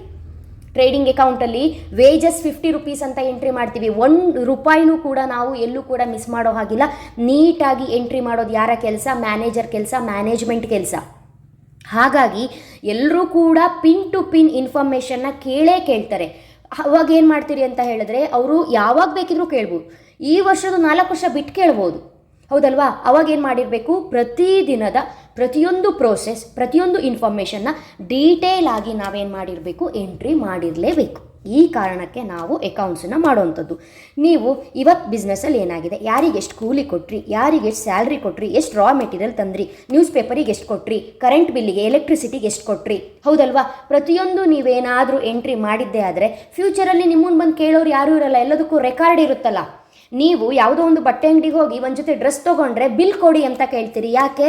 ನಾನು ಒಂದು ಡ್ರೆಸ್ ಕೊಟ್ಟು ತೊಗೊಂಡಿದ್ದೀನಿ, 1,000 ರೂಪಾಯಿ ದುಡ್ಡು ಕೊಟ್ಟಿದ್ದೀನಿ, ನಾನು ಕೊಟ್ಟಿದ್ದೀನಿ ಅನ್ನೋದಕ್ಕೆ ನಂಗೆ ಬಿಲ್ ಬೇಕು. ಮುಂದೊಂದು ದಿನ ಆ ಡ್ರೆಸ್ ಏನಾದರೂ ಡ್ಯಾಮೇಜ್ ಬಂದರೆ, ಏನಾದರೂ ಪ್ರಾಬ್ಲಮ್ ಆದರೆ ನಿಮ್ಮ ಹತ್ರನೇ ತೊಗೊಂಡೋಗಿದ್ದು ಅನ್ನೋದಕ್ಕೆ ಏನು ಬೇಕು? ನಿಮಗೆ ಬಿಲ್ ಬೇಕು, ಹೌದಲ್ವಾ? ಈ ರೀತಿ ನಾವು 1,000 ರೂಪಾಯಿ ಡ್ರೆಸ್ಸಿಗೆ ನಾವು ಒಂದು ರೆಸಿಪ್ಟನ್ನ, ಬಿಲ್ಲನ್ನು ಕೇಳ್ತೀವಿ ಅಂದಾಗ, ಕೋಟ್ಯಾಂತರ ರೂಪಾಯಿ ಇನ್ವೆಸ್ಟ್ ಮಾಡಿರುವಂತಹ ಒಂದು ಬಿಸ್ನೆಸ್ಸಲ್ಲಿ ಪ್ರತಿದಿನ ಏನೇನು ಆಗ್ತಿದೆ ಅನ್ನೋದನ್ನು ನೀಟಾಗಿ, ಸಿಸ್ಟಮ್ಯಾಟಿಕ್ ಆಗಿ, ಸಿಗ್ನಿಫಿಕೆಂಟ್ ಮ್ಯಾನರಲ್ಲಿ ಎಂಟ್ರಿ ಮಾಡಬೇಕೋ ಬೇಡವೋ? ಮಾಡಲೇಬೇಕು. ಅದನ್ನು ನಾವೇನಂತ ಕರಿತೀವಿ? ಅಕೌಂಟಿಂಗ್ ಅಂತ ಕರಿತೀವಿ. ಓಕೆನಾ? ಸೊ ಇದಿಷ್ಟು ಅಕೌಂಟಿಂಗ್. ಹಾಗಾದರೆ ಅಕೌಂಟೆನ್ಸಿ ಅಂತ ಹೇಳಿದ್ರೆ ಏನು? According to Eric Kohler, accountancy is the theory and practice of accounting. ನಾವು ಇಷ್ಟೋ ತನಕ ಏನು ಅಕೌಂಟಿಂಗ್ ಅಂತ ಓದೋದ್ವಲ್ಲ, ಹಾಗೆ ಬರಿಬೇಕು, ಹೀಗೆ ಬರಿಬೇಕು, ಆ ಅಕೌಂಟ್ ಮಾಡಬೇಕು, ಈ ಅಕೌಂಟ್ ಮಾಡಬೇಕು, ಕರೆಕ್ಟಾಗಿ ಪರ್ಫಾರ್ಮೆನ್ಸ್ ನೋಡಬೇಕು, ಫೈನಾನ್ಷಿಯಲ್ ಪೊಸಿಷನ್ನ ತಿಳ್ಕೊಬೇಕು ಅಂತ ಹೇಳಿದ್ವಲ್ಲ, ಇದೆಲ್ಲ ಒಂದು ಪ್ರಾಕ್ಟೀಸ್, ಒಂದು ಥಿಯರಿ, ಇನ್ನೊಂದು ಪ್ರಾಕ್ಟೀಸ್. ಇದೆಲ್ಲವನ್ನು ಇಂಪ್ಲಿಮೆಂಟ್ ಮಾಡುವಂತಹ ಪ್ರೋಸೆಸ್ಗೆ ನಾವೇನಂತ ಕರಿತೀವಿ? ಅಕೌಂಟೆನ್ಸಿ ಅಂತ ಕರಿತೀವಿ. ಒಂದು ನೆನ್ಪಿಟ್ಕೊಳ್ಳಿ, summarising the financial data into meaningful format. ಇದನ್ನು ನಾವೇನಂತ ಕರಿತೀವಿ? ಅಕೌಂಟಿಂಗ್. ಈ ಒಂದು ಲೈನನ್ನು ನೀವು ನೆನ್ಪಿಡ್ಕೋಬೇಕು. Summarising the financial data into meaningful format. Meaningful format ಅಂತ ಹೇಳಿದ್ರೆ ಏನು? ಇಲ್ಲಿ ನಾವು ಏನು ಅಕೌಂಟ್ಸನ್ನ ಮಾಡಿರ್ತೀವಿ ಇದೇ ಮೀನಿಂಗ್ಫುಲ್ ಫಾರ್ಮ್ಯಾಟ್. ನೋಡಿದ ತಕ್ಷಣ ಇದು ಪ್ರಾಫಿಟ್ ಆ್ಯಂಡ್ ಲಾಸ್ ಅಕೌಂಟು, ಬಿಸ್ನೆಸ್ಸಿಗೆ ಏನೇನು ಎಕ್ಸ್ಪೆನ್ಸಸ್ ಆಗಿದೆ, ಏನೇನು ಪ್ರಾಫಿಟ್ ಆಗಿದೆ, ಬಿಸ್ನೆಸ್ಸಲ್ಲಿ ಏನೇನು ಲಯಬಿಲಿಟಿ ಇದೆ, ಈ ಬಿಸ್ನೆಸ್ಸಲ್ಲಿ ಏನೇನು ಅಸೆಟ್ಸ್ ಇದೆ ಅಂತ ಹೇಳ್ಕೊಂಡು ಎಲ್ರಿಗೂ ಕೂಡ ಅನಲೈಸ್ ಮಾಡಲಿಕ್ಕೆ ಏನಾಗುತ್ತೆ? ಹೆಲ್ಪ್ಫುಲ್ ಆಗಿರುತ್ತೆ. ಸೊ ಇದಿಷ್ಟು ಕೂಡ ಅಕೌಂಟಿಂಗ್. ಸೊ ಅರ್ಥ ಆಗಿದೆ ಅಂತ ಅಂದ್ಕೊಂಡಿದ್ದೀನಿ. ಯಾಕೆ ಇಷ್ಟೋ ತನಕ ಹೇಳಿದೆ ಅಂತ ಹೇಳಿದ್ರೆ, ಬೇಸಿಕ್ ಅಕೌಂಟಿಂಗ್ ನಿಮಗೆ ಅರ್ಥ ಆಗಲೇಬೇಕು. ಉಳಿದಿರೋದನ್ನೆಲ್ಲ ಸಿಂಪಲ್ ಆಗಿ ಹೇಳ್ತಾ ಹೋಗ್ತೀನಿ. ನೆಕ್ಸ್ಟ್ ಒನ್, ಈ ಚಾಪ್ಟರ್ಲಿ ನಿಮಗೆ ಎಕ್ಸ್ಪ್ಯಾಂಡ್ AICPA ಅಂತ ಕೇಳಬಹುದು. ಯಾಕಂತ ಹೇಳಿದ್ರೆ ಅಕೌಂಟಿಂಗ್ ಡೆಫಿನಿಷನ್ನ ಕೊಟ್ಟಿರುವಂತಹ AICPA ಏನಿದೆ ಇದರ ಫುಲ್ ಫಾರ್ಮ್ನ ಎಕ್ಸ್ಪ್ಯಾಂಡ್ ಮಾಡಿ ಅಂತ ಕೇಳಿದಾಗ American institute of certified public accountants ಅಂತ ಬರಿಬೇಕು. American institute of certified public accountants. Next basic terms in accounting. Already ಹೇಳಿದ್ದೀನಿ, ಅಕೌಂಟೆನ್ಸಿ ಸ್ಟೂಡೆಂಟ್ಸು ತಮ್ಮ ಅಕೌಂಟೆನ್ಸಿಯಲ್ಲಿ ಬರುವಂತಹ ಬೇಸಿಕ್ ಟರ್ಮ್ಸ್ಗಳನ್ನು ತಿಳ್ಕೊಂಡಿರಬೇಕು. ಏನೇನು ಟರ್ಮ್ಸ್ಗಳು ಬರುತ್ತೆ, ಅದರ ಮೀನಿಂಗ್ ಏನು, ಅದನ್ನು ಯಾವ ಟೈಮಲ್ಲಿ ನಾವು ಯೂಸ್ ಮಾಡ್ತೀವಿ, ಎಲ್ಲೆಲ್ಲಿ ಅದು ಎಂಟ್ರಿ ಆಗುತ್ತೆ, ಯಾವ ಟೈಮಲ್ಲಿ ಯಾವ ಟ್ರಾನ್ಸಾಕ್ಷನನ್ನು ನಾವು ಏನಂತ ಕರಿತೀವಿ ಅನ್ನೋದು ಗೊತ್ತಿರಬೇಕಾಗತ್ತೆ. ಸೊ ಹಾಗಾಗಿ ಫಸ್ಟು ಬೇಸಿಕ್ ಟರ್ಮ್ಸಲ್ಲಿ what is entity.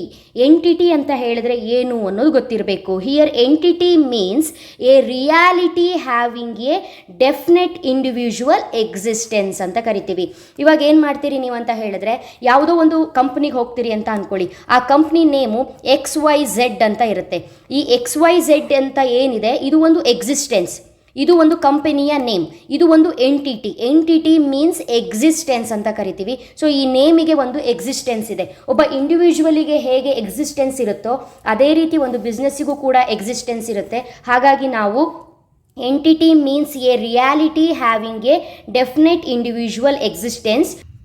Business entity means a specifically identifiable business enterprise. Business entity means a specifically identifiable business enterprise. Like ಯಾವುದಾಗಿರ್ಬೋದು, ಫಾರ್ ಎಕ್ಸಾಂಪಲಿಗೆ ಬಜಾರ್. ಸೊ ಇದನ್ನು ನಾವೇನಂತ ಕರಿತೀವಿ, ಎಂಟಿಟಿ ಅಂತ ಹೇಳ್ಬೋದು. ಹಾಗಾಗಿ ಎಂಟಿಟಿ ಅಂತ ಹೇಳಿದ್ರೆ ಬಿಸ್ನೆಸ್ಸಿಗೂ ಕೂಡ ಒಂದು ಇಂಡಿವಿಜುವಲ್ ಎಕ್ಸಿಸ್ಟೆನ್ಸ್ ಇರುತ್ತೆ. ಹಾಗಾಗಿ ನಾವು ಎಂಟಿಟಿಯನ್ನು ಎಕ್ಸಿಸ್ಟೆನ್ಸ್ ಅಂತ ಹೇಳ್ಬೋದು.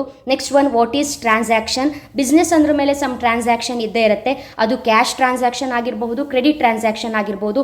ಟೋಟಲ್ ಆಗಿ ಕ್ಯಾಶು ಕ್ರೆಡಿಟು ಎರಡೂ ಕೂಡ ಇನ್ವಾಲ್ವ್ ಆಗಿರುವಂತಹ ಟ್ರಾನ್ಸಾಕ್ಷನ್ ನಾವೇನಂತ ಕರಿತೀವಿ, ಟ್ರಾನ್ಸಾಕ್ಷನ್ಸ್ ಅಂತ ಹೇಳ್ತೀವಿ. ಈ ಟ್ರಾನ್ಸಾಕ್ಷನ್ಸ್ ಅಲ್ಲಿ ಏನಾಗುತ್ತೆ ಅಂತ ಹೇಳಿದ್ರೆ, ಗೂಡ್ಸು ಒನ್ ಪರ್ಸನ್ ಇಂದ ಇನ್ನೊಂದು ಪರ್ಸನ್ಗೆ ಎಕ್ಸ್ಚೇಂಜ್ ಆಗ್ಬೋದು, ಅಥವಾ ಒಂದು ಫರ್ಮ್ ಇಂದ ಇನ್ನೊಂದು ಫರ್ಮ್ಗೆ ಗೂಡ್ಸು ಎಕ್ಸ್ಚೇಂಜ್ ಆಗುವಂತಹ ಪ್ರೋಸೆಸ್ಗೆ ನಾವೇನಂತ ಕರಿತೀವಿ, ಟ್ರಾನ್ಸಾಕ್ಷನ್ಸ್ ಅಂತ ಕರಿತೀವಿ. Here a transaction means an event or activity or dealing involving the exchange of money or money's worth between the persons or business firms. ಹಿಂದಿನ ಕಾಲದಲ್ಲಿ ಬಾರ್ಟರ್ ಸಿಸ್ಟಮ್ ಅಂತ ಇತ್ತು. ನಾವು ಯಾವುದಾದ್ರೂ ಒಂದು ಗೂಡ್ಸನ್ನ ಒಬ್ಬರಿಗೆ ಕೊಟ್ಟರೆ ಅದಕ್ಕೆ ರಿಟರ್ನ್ ಆಗಿ ಅವರು ಕೂಡ ಒಂದು ಗೂಡ್ಸನ್ನೇ ಕೊಡ್ತಾ ಇದ್ರು. ಬಟ್ ಅಲ್ಲಿ ಗೂಡ್ಸ್ ಎಕ್ಸ್ಚೇಂಜ್ ಆದರೂ ಕೂಡ ಟ್ರಾನ್ಸಾಕ್ಷನ್ ಆಗ್ತಾ ಇತ್ತು. ಅದಕ್ಕಾಗಿ ನಾವು ಹೇಳೋದು exchange of money or money's worth. ಏನು ಬೇಕಿದ್ರೂ ಎಕ್ಸ್ಚೇಂಜ್ ಆಗಬಹುದು. ಇದನ್ನು ನಾವೇನಂತ ಕರಿತೀವಿ, ಟ್ರಾನ್ಸಾಕ್ಷನ್ ಅಂತ ಕರಿತೀವಿ. ಫಾರ್ ಎಕ್ಸಾಂಪಲಿಗೆ purchase of goods for cash ₹1000. ಎಲ್ಲೋ ಹೋಗಿ ಯಾವುದೋ ಒಂದು ಅಂಗಡಿಗೆ ಹೋಗಿ ಯಾವುದೋ ಒಂದು ಗೂಡ್ಸನ್ನ ನೀವು ₹1000 ಪರ್ಚೇಸ್ ಮಾಡಿದ್ರಿ ಅಂತ ಹೇಳಿದ್ರೆ that is called transaction. Here transaction ಅಲ್ಲಿ 2 ಟೈಪ್ಸ್ ಬರುತ್ತೆ. ಒಂದು ಕ್ಯಾಶ್ ಟ್ರಾನ್ಸಾಕ್ಷನ್, ಇನ್ನೊಂದು ಕ್ರೆಡಿಟ್ ಟ್ರಾನ್ಸಾಕ್ಷನ್. ಸೊ ನೀವೆಲ್ಲರೂ ಕೂಡ ಅಂಗಡಿಯಲ್ಲಿ ಅಥವಾ ಬಿಸ್ನೆಸ್ಸು ಯಾವುದೋ ಒಂದು ಗೂಡ್ಸು ಅಥವಾ ಯಾವುದೋ ಒಂದು ಬೇಕಾಗಿರುವಂತಹ ಕೆಲವೊಂದು ಸ್ಟೇಷನರಿಗಳನ್ನು ಪರ್ಚೇಸ್ ಮಾಡೇ ಮಾಡಿರ್ತೀರಿ. ಪರ್ಚೇಸ್ ಮಾಡುವಾಗ either cash transaction or credit transaction ಯಾವುದು ಬೇಕಿದ್ರೂ ನೀವು ಯೂಸ್ ಮಾಡ್ಬೋದು. ಕ್ಯಾಶ್ ಟ್ರಾನ್ಸಾಕ್ಷನ್ ಅಂತ ಹೇಳಿದ್ರೆ ಏನು, ಇಮ್ಮಿಡಿಯೇಟ್ ಪೇಮೆಂಟ್ನ ಮಾಡಿರ್ತೀರಿ ಅಷ್ಟೇ, ಸಿಂಪಲ್. ಕ್ರೆಡಿಟ್ ಟ್ರಾನ್ಸಾಕ್ಷನ್ ಅಂತ ಹೇಳಿದ್ರೆ ಪೇಮೆಂಟ್ ಮಾಡಲಿಕ್ಕೆ ಸ್ವಲ್ಪ ಟೈಮನ್ನು ತಗೊಂಡಿರ್ತೀರಿ. ಬಿಸ್ನೆಸ್ಸಲ್ಲಿ ಹೇಗೆ ಕ್ಯಾಶ್ ಟ್ರಾನ್ಸಾಕ್ಷನು ಕ್ರೆಡಿಟ್ ಟ್ರಾನ್ಸಾಕ್ಷನ್ ಆಗುತ್ತೆ ಅಂತ ಹೇಳಿದ್ರೆ, ನಮ್ಮ ಬಿಸ್ನೆಸ್ಸಿನ ಗೂಡ್ಸನ್ನ ಪರ್ಚೇಸ್ ಮಾಡುವಂತಹ ಪರ್ಚೇಸರ್ ಯಾರಿರ್ತಾರೆ, ಕಸ್ಟಮರ್ ಯಾರಿರ್ತಾರೆ, ಅವರಿಗೆ ನಾವು ಐದರ್ ಕ್ಯಾಶ್ ಟ್ರಾನ್ಸಾಕ್ಷನಲ್ಲಿ ಬೇಕಾದರೂ ಗೂಡ್ಸ್ಗಳನ್ನು ಸೇಲ್ ಮಾಡ್ಬೋದು, ಅಥವಾ ಸಮ್ ಟೈಮನ್ನು ಕೊಟ್ಟು ಇಂಥ ಟೈಮಿಗೆ ನೀವು ಏನು ಅಮೌಂಟನ್ನು ರಿಟರ್ನ್ ಮಾಡಿ ಅಂತ ಹೇಳ್ಕೊಂಡು ಕ್ರೆಡಿಟಲ್ಲಿ ಬೇಕಿದ್ರೂ ಗೂಡ್ಸನ್ನು ಸೇಲ್ ಮಾಡಬಹುದು. Cash transaction is A transaction which involves immediate receipt and payment. ನಾವು ಯಾವುದೇ ಗೂಡ್ಸನ್ನ ಪರ್ಚೇಸ್ ಮಾಡಿದ ತಕ್ಷಣ ಇಮ್ಮಿಡಿಯೇಟ್ ಆಗಿ ನಾವು ಪೇಮೆಂಟ್ ಮಾಡಿದ್ವಿ ಅಂತ ಹೇಳಿದ್ರೆ ಅದು cash transaction. For example, goods sold for cash ₹1000. ಗೂಡ್ಸನ್ನ ನಾವು ಸೇಲ್ ಮಾಡಿದ್ದೀವಿ, ಅದಕ್ಕೆ ಆ ಗೂಡ್ಸನ್ನ ಪರ್ಚೇಸ್ ಮಾಡಿರುವಂತಹ ಪರ್ಸನ್ನು ₹1000 ನಮಗೆ ಕೊಟ್ಟಿದ್ದಾನೆ. ಅಲ್ಲೇ ಆನ್ ಸ್ಪಾಟಲ್ಲೇ ಏನಾಗಿದೆ, ಗೂಡ್ಸ್ ಎಕ್ಸ್ಚೇಂಜ್ ಆಗಿದೆ, ಕ್ಯಾಶು ನಮಗೆ ಬಂದಿದೆ. ಸೊ ಇದನ್ನು ನಾವೇನಂತ ಕರಿತೀವಿ, ಕ್ಯಾಶ್ ಟ್ರಾನ್ಸಾಕ್ಷನ್ ಅಂತ ಕರಿತೀವಿ. ಅದೇ credit transactions are those transaction in which receipt or payment of cash is postponed to a future date. For ಎಕ್ಸಾಂಪಲಿಗೆ ಇವಾಗ goods purchased from mister A on credit for ₹1000 ಅಂತ ಇದೆ. ಏನು ಮಾಡಿದ್ದೀವಿ, ಮಿಸ್ಟರ್ ಎ ಅನ್ನುವಂತಹ ಒಬ್ಬ ಪರ್ಸನ್ನಿಂದ ಗೂಡ್ಸನ್ನ ಪರ್ಚೇಸ್ ಮಾಡಿದ್ದೀವಿ. ಪರ್ಚೇಸ್ ಮಾಡಿದ ತಕ್ಷಣ ಒಂದು 15 ಡೇಸೋ 1 ಮಂತೋ ಟೈಮ್ ತೊಗೊಂಡಿದ್ದೀವಿ. ಯಾಕಂತ ಹೇಳಿದ್ರೆ ಆ ಗೂಡ್ಸಿನ ಅಮೌಂಟ್ ಏನಿದೆ ₹1000 15 ಡೇಸ್ ಬಿಟ್ಟು ಕೊಡ್ತೀವಿ, 1 ಮಂತ್ ಬಿಟ್ಟು ಕೊಡ್ತೀವಿ ಅಂತ ಟೈಮ್ ತೊಗೊಂಡಿದ್ದೀವಿ. That is credit transaction. So cash credit ಎರಡೂ ಕೂಡ ಇದ್ದರೆ ಮಾತ್ರ ಬಿಸ್ನೆಸ್ಸು. ನಾವೆಲ್ಲವೂ ಕೂಡ ಕ್ಯಾಶ್ ಟ್ರಾನ್ಸಾಕ್ಷನಲ್ಲೇ ಮಾಡ್ತೀವಿ ಅಂತ ಹೇಳಿದ್ರೆ ಆಗಲ್ಲ. ಸಮ್ ಟೈಮ್ ನಾವು ಕ್ರೆಡಿಟು ಕೂಡ ಕೊಡಬೇಕಾಗತ್ತೆ. ಬಿಸ್ನೆಸ್ ಅವರು ಒಂದೇ ಕ್ರೆಡಿಟ್ ಕೊಡೋದಲ್ಲ, ಬಿಸ್ನೆಸ್ಸಲ್ಲೂ ಕೂಡ ಕ್ರೆಡಿಟಿಗೆ ಸಂಬಂಧಪಟ್ಟಂತಹ ರಾ ಮೆಟೀರಿಯಲ್ಸ್ ಆಗಿರ್ಬೋದು, ಬಿಸ್ನೆಸ್ಸಿಗೆ ಬೇಕಾಗಿರುವಂತಹ ಎಕ್ವಿಪ್ಮೆಂಟ್ಸ್ ಆಗಿರಬಹುದು, ಎಲ್ಲವನ್ನ ಕೂಡ ನಾವು ಕೂಡ ಕ್ರೆಡಿಟಲ್ಲಿ ಏನು ಮಾಡಬೇಕಾಗತ್ತೆ, ಪರ್ಚೇಸ್ ಮಾಡಬೇಕಾಗತ್ತೆ. ಅಂಥ ಸಿಚುವೇಶನ್ನೇ ನಾವು ಕ್ರೆಡಿಟಾರ್ ಅಂತ ಕರಿತೀವಿ. ಫ್ಯೂಚರಲ್ಲಿ ಅದೇನು ಅಂತ ಹೇಳ್ತೀನಿ. Next one, what R assets. Business ಅಂದ್ರ ಮೇಲೆ ಅಸೆಟ್ಸು ಇರುತ್ತೆ, ಲಯಬಿಲಿಟೀಸ್ ಇರುತ್ತೆ. ಅಸೆಟ್ಸ್ ಅಂತ ಹೇಳಿದ್ರೆ ಏನು, assets are economic resources of an enterprise. They are used by the business in its operations. Assets ಅಂತ ಹೇಳಿದ್ರೆ ಫಿಕ್ಸ್ಡ್ ಅಸೆಟ್ ಆಗಿರಬಹುದು, ಕರೆಂಟ್ ಅಸೆಟ್ಸ್ ಆಗಿರಬಹುದು. ಫಿಕ್ಸ್ಡ್ ಅಸೆಟ್ ಅಂತ ಹೇಳಿದ್ರೆ ಏನು, ಲಾಂಗ್ ಟರ್ಮ್ ಯೂಸಿಗೆ ಬರುವಂತಹ ಅಸೆಟ್ಸ್ಗಳನ್ನು ನಾವೇನಂತ ಕರಿತೀವಿ, ಫಿಕ್ಸ್ಡ್ ಅಸೆಟ್ಸ್. ಇದು ಪರ್ಮನೆಂಟ್ ಇನ್ವೆಸ್ಟ್ಮೆಂಟ್ ಆಗಿರುತ್ತೆ. ಹೆಚ್ಚಂತ ಹೇಳಿದ್ರೆ ಡಿಪ್ರಿಸಿಯೇಷನು ಅಪ್ರಿಸಿಯೇಷನು ಆಗಬಹುದು, ಬಿಟ್ಟರೆ ಇದು ಪರ್ಮನೆಂಟ್ ಅಸೆಟ್ ಆಗಿರುತ್ತೆ. ನೆಕ್ಸ್ಟು ಕರೆಂಟ್ ಅಸೆಟ್ಸ್ ಅಂತ ಕರಿತೀವಿ, ಇದು ಶಾರ್ಟ್ ಟರ್ಮ್ ಅಸೆಟ್ಸ್ ಆಗಿರುತ್ತೆ. ಇಯರ್ ನಿಮಗೆ ಎಕ್ಸಾಮಿಗೆ ಅಸೆಟ್ಸ್ ಅಲ್ಲಿ ಬರುವಂತಹ 2 ಟೈಪ್ಸ್ ಯಾವುದು ಅಂತ ಕೇಳಬಹುದು. State any 2 types of assets ಅಂತ ಕೇಳಿದ್ರೆ first one fixed assets, second one current assets ಅಂತ ಬರಿಬೇಕಾಗುತ್ತೆ. ಹಿಯರ್ 1 or 2 ಮಾರ್ಕ್ಸಿಗೆ what are fixed assets, what are current assets ಅಂತ ಕೇಳಿದ್ರೆ ಗೊತ್ತಿರಬೇಕು ನಿಮಗೆ. Fixed assets are assets held on a long term basis. Fixed assets are assets held on a long-term basis. These assets are used for normal operations of the business. ಬಿಸ್ನೆಸ್ಸಿನ normal operations ಅಂತ ಹೇಳಿದ್ರೆ, ಒಂದು ಬಿಸ್ನೆಸ್ಸಿನ establish ಮಾಡಲಿಕ್ಕೆ ನಮಗೇನು ಬೇಕು, land ಬೇಕು, building ಬೇಕು, machinery ಬೇಕು, ಫರ್ನಿಚರ್ ಬೇಕು. ಇದೆಲ್ಲ ಬೇಸಿಕ್ ಆಗಿರುತ್ತೆ. ಒಂದು ಬಿಸ್ನೆಸ್ಸಿನ ಸ್ಟಾರ್ಟ್ ಮಾಡಲಿಕ್ಕೆ ನಾರ್ಮಲ್ ಆ್ಯಕ್ಟಿವಿಟಿಗೆ ಏನೇನು ಬೇಕೋ ಎಲ್ಲವನ್ನು ನಾವು ಫಿಕ್ಸ್ಡ್ ಅಸೆಟ್ಸ್ ಅಂತ ಕರಿತೀವಿ. ಅದೇ ರೀತಿ ಕರೆಂಟ್ ಅಸೆಟ್ಸ್ ಅಂತ ಹೇಳಿದರೆ, current assets are assets held on a short term basis. Short term ಬೇಸಿಸಲ್ಲಿ ನಮಗೆ ಸಿಗುವಂತಹ ಎಲ್ಲ ಅಸೆಟ್ಸ್ಗಳನ್ನು ನಾವು ಕರೆಂಟ್ ಅಸೆಟ್ ಅಂತ ಹೇಳ್ತೀವಿ. For example debtors, bills receivable, stock ಆಗಿರ್ಬೋದು, ಕ್ಯಾಶ್ ಆಗಿರ್ಬೋದು, ಇದೆಲ್ಲ ಕರೆಂಟ್ ಅಸೆಟ್ಸ್ ಆಗಿರುತ್ತೆ. Next one what are liabilities. Liabilities ಅಂದರೆ ಏನು ಅನ್ನೋದು ಗೊತ್ತಿರಬೇಕು. Here liabilities are obligations or debts that an enterprise has to pay. In other words, liabilities are the amounts due from a business to outsiders. Business to outsiders. For example, creditors ಆಗಿರಬಹುದು, bank loan ಆಗಿರಬಹುದು. Sometime ಏನು ಮಾಡ್ತೀವಿ ಅಂತ ಹೇಳಿದ್ರೆ, ಬ್ಯಾಂಕಲ್ಲಿ loan ತಗೊಂಡು ನಾವು ಬಿಸ್ನೆಸ್ಸಿನ start ಮಾಡಿರ್ತೀವಿ. ಸೊ ಬ್ಯಾಂಕ್ ಲೋನಿಗೂ ಕೂಡ ಇಂತಿಷ್ಟು ಟರ್ಮ್ ಅಂತ ಇರುತ್ತೆ, ಇಂತಿಷ್ಟು ಟೈಮ್ ಅಂತ ಇರುತ್ತೆ. ನಾವೇನು ಮಾಡಬೇಕು, ಫ್ಯೂಚರ್ ಡೇಟಲ್ಲಿ ನಮ್ಮ ಬಿಸ್ನೆಸ್ಸಿಗೆ ಬಂದಿರುವಂತಹ ಪ್ರಾಫಿಟನ್ನು ಅನಲೈಸ್ ಮಾಡಿ ರಿಮೈನಿಂಗ್ ಅಮೌಂಟನ್ನು, ನಮ್ಮ ಎಲ್ಲ ಒಂದು ಎಕ್ಸ್ಪೆನ್ಸಸ್ಸು ಕರೆಕ್ಟಾಗಿ ಬೇರ್ ಮಾಡಾದ್ರ ಮೇಲೆ ರಿಮೈನಿಂಗ್ ಅಮೌಂಟ್ ಏನಿದೆ ಅದನ್ನು ನಾವು ಬ್ಯಾಂಕ್ ಲೋನ್ ಅಂತ ಕಟ್ಟಲೇಬೇಕಾಗುತ್ತೆ. ಇದು ಕೂಡ ಲಾಂಗ್ ಟರ್ಮ್ ಲಯಬಿಲಿಟಿ. ಅಂದರೆ ಬಿಸ್ನೆಸ್ಸಿಗೆ ಬ್ಯಾಂಕ್ ಲೋನನ್ನು ತೀರಿಸಲಿಕ್ಕೆ ಸಿಕ್ಕಾಪಟ್ಟೆ ಟೈಮ್ ಇರುತ್ತೆ. ಹಾಗಾಗಿ ಇದನ್ನು ನಾವು ಲಾಂಗ್ ಟರ್ಮ್ ಲಯಬಿಲಿಟಿ ಅಂತ ಕರಿತೀವಿ. ಇದೇ ರೀತಿ ಶಾರ್ಟ್ ಟರ್ಮ್ ಲಯಬಿಲಿಟಿ ಕೂಡ ಬರುತ್ತೆ. Bills payable. ಫಾರ್ ಎಕ್ಸಾಂಪಲ್, ಇವಾಗ ಏನಾಗಿರುತ್ತೆ, ಎಲ್ಲೋ ಒಂದು ಕಡೆ ಹೋಗಿ ಯಾವುದೋ ಒಂದು ಮ್ಯಾನುಫ್ಯಾಕ್ಚರಿಂಗ್ ಇಂಡಸ್ಟ್ರಿಯಲ್ಲಿ ನಮಗೆ ಬೇಕಾಗಿರುವಂತಹ ರಾ ಮೆಟೀರಿಯಲ್ಸ್ನ ಪರ್ಚೇಸ್ ಮಾಡಿರ್ತೀವಿ. ಬಿಸ್ನೆಸ್ಸು ನಮಗೆ ಬೇಕು, ಪರ್ಚೇಸ್ ಮಾಡಿರ್ತೀವಿ. ಅವ್ರು ನಮಗೆ 1 ಮಂತ್ ಟೈಮ್ ಕೊಟ್ಟಿರ್ತಾರೆ, ಆ 3 ಮಂತ್ ಟೈಮ್ ಕೊಟ್ಟಿರ್ತಾರೆ. ವಿತಿನ್ 3 ಮಂತ್ ಆ ಒಂದು ಅಮೌಂಟನ್ನು ನಾವೇನು ಮಾಡಬೇಕು, ಅವರಿಗೆ ರಿಟರ್ನ್ ಮಾಡಬೇಕು. ಅದನ್ನು ನಾವು ಬಿಲ್ಸ್ ಪೇಯಬಲ್. ಯಾವಾಗ ನಾವು ರಾ ಮೆಟೀರಿಯಲ್ಸ್ನ ಪರ್ಚೇಸ್ ಮಾಡಿರ್ತೀವಿ ಆನ್ ದ ಕ್ರೆಡಿಟ್ ಬೇಸಿಸ್, ಅವಾಗ ಅವ್ರು ನಮಗೆ ಏನು ಮಾಡಿರ್ತಾರೆ, ಬಿಲ್ಲನ್ನು ಕೊಟ್ಟಿರ್ತಾರೆ. ದಟ್ ಈಸ್ ಬಿಲ್ಸ್ ಪೇಯಬಲ್ ಆಗಿರುತ್ತೆ. ಅದನ್ನು ನಾವು ತಂದಿಟ್ಕೊಂಡು 3 ಮಂತ್ ಆದ್ರ ಮೇಲೆ ಅವರಿಗೆ ಅಮೌಂಟನ್ನು ರಿಟರ್ನ್ ಮಾಡಲೇಬೇಕು. ವಿತಿನ್ 3 ಮಂತ್ ನಾವು ರಿಟರ್ನ್ ಮಾಡ್ತೀವಲ್ಲ, that is short term liability ಆಗಿರುತ್ತೆ. ಓಕೆನಾ. ನೆಕ್ಸ್ಟು ಎಕ್ಸಾಮಲ್ಲಿ ನಿಮಗೆ short term liability, long term ಲಯಬಿಲಿಟಿಯನ್ನು ಕೇಳ್ತಾರೆ. ಹಾಗಾಗಿ ಅದು ಗೊತ್ತಿರಬೇಕು.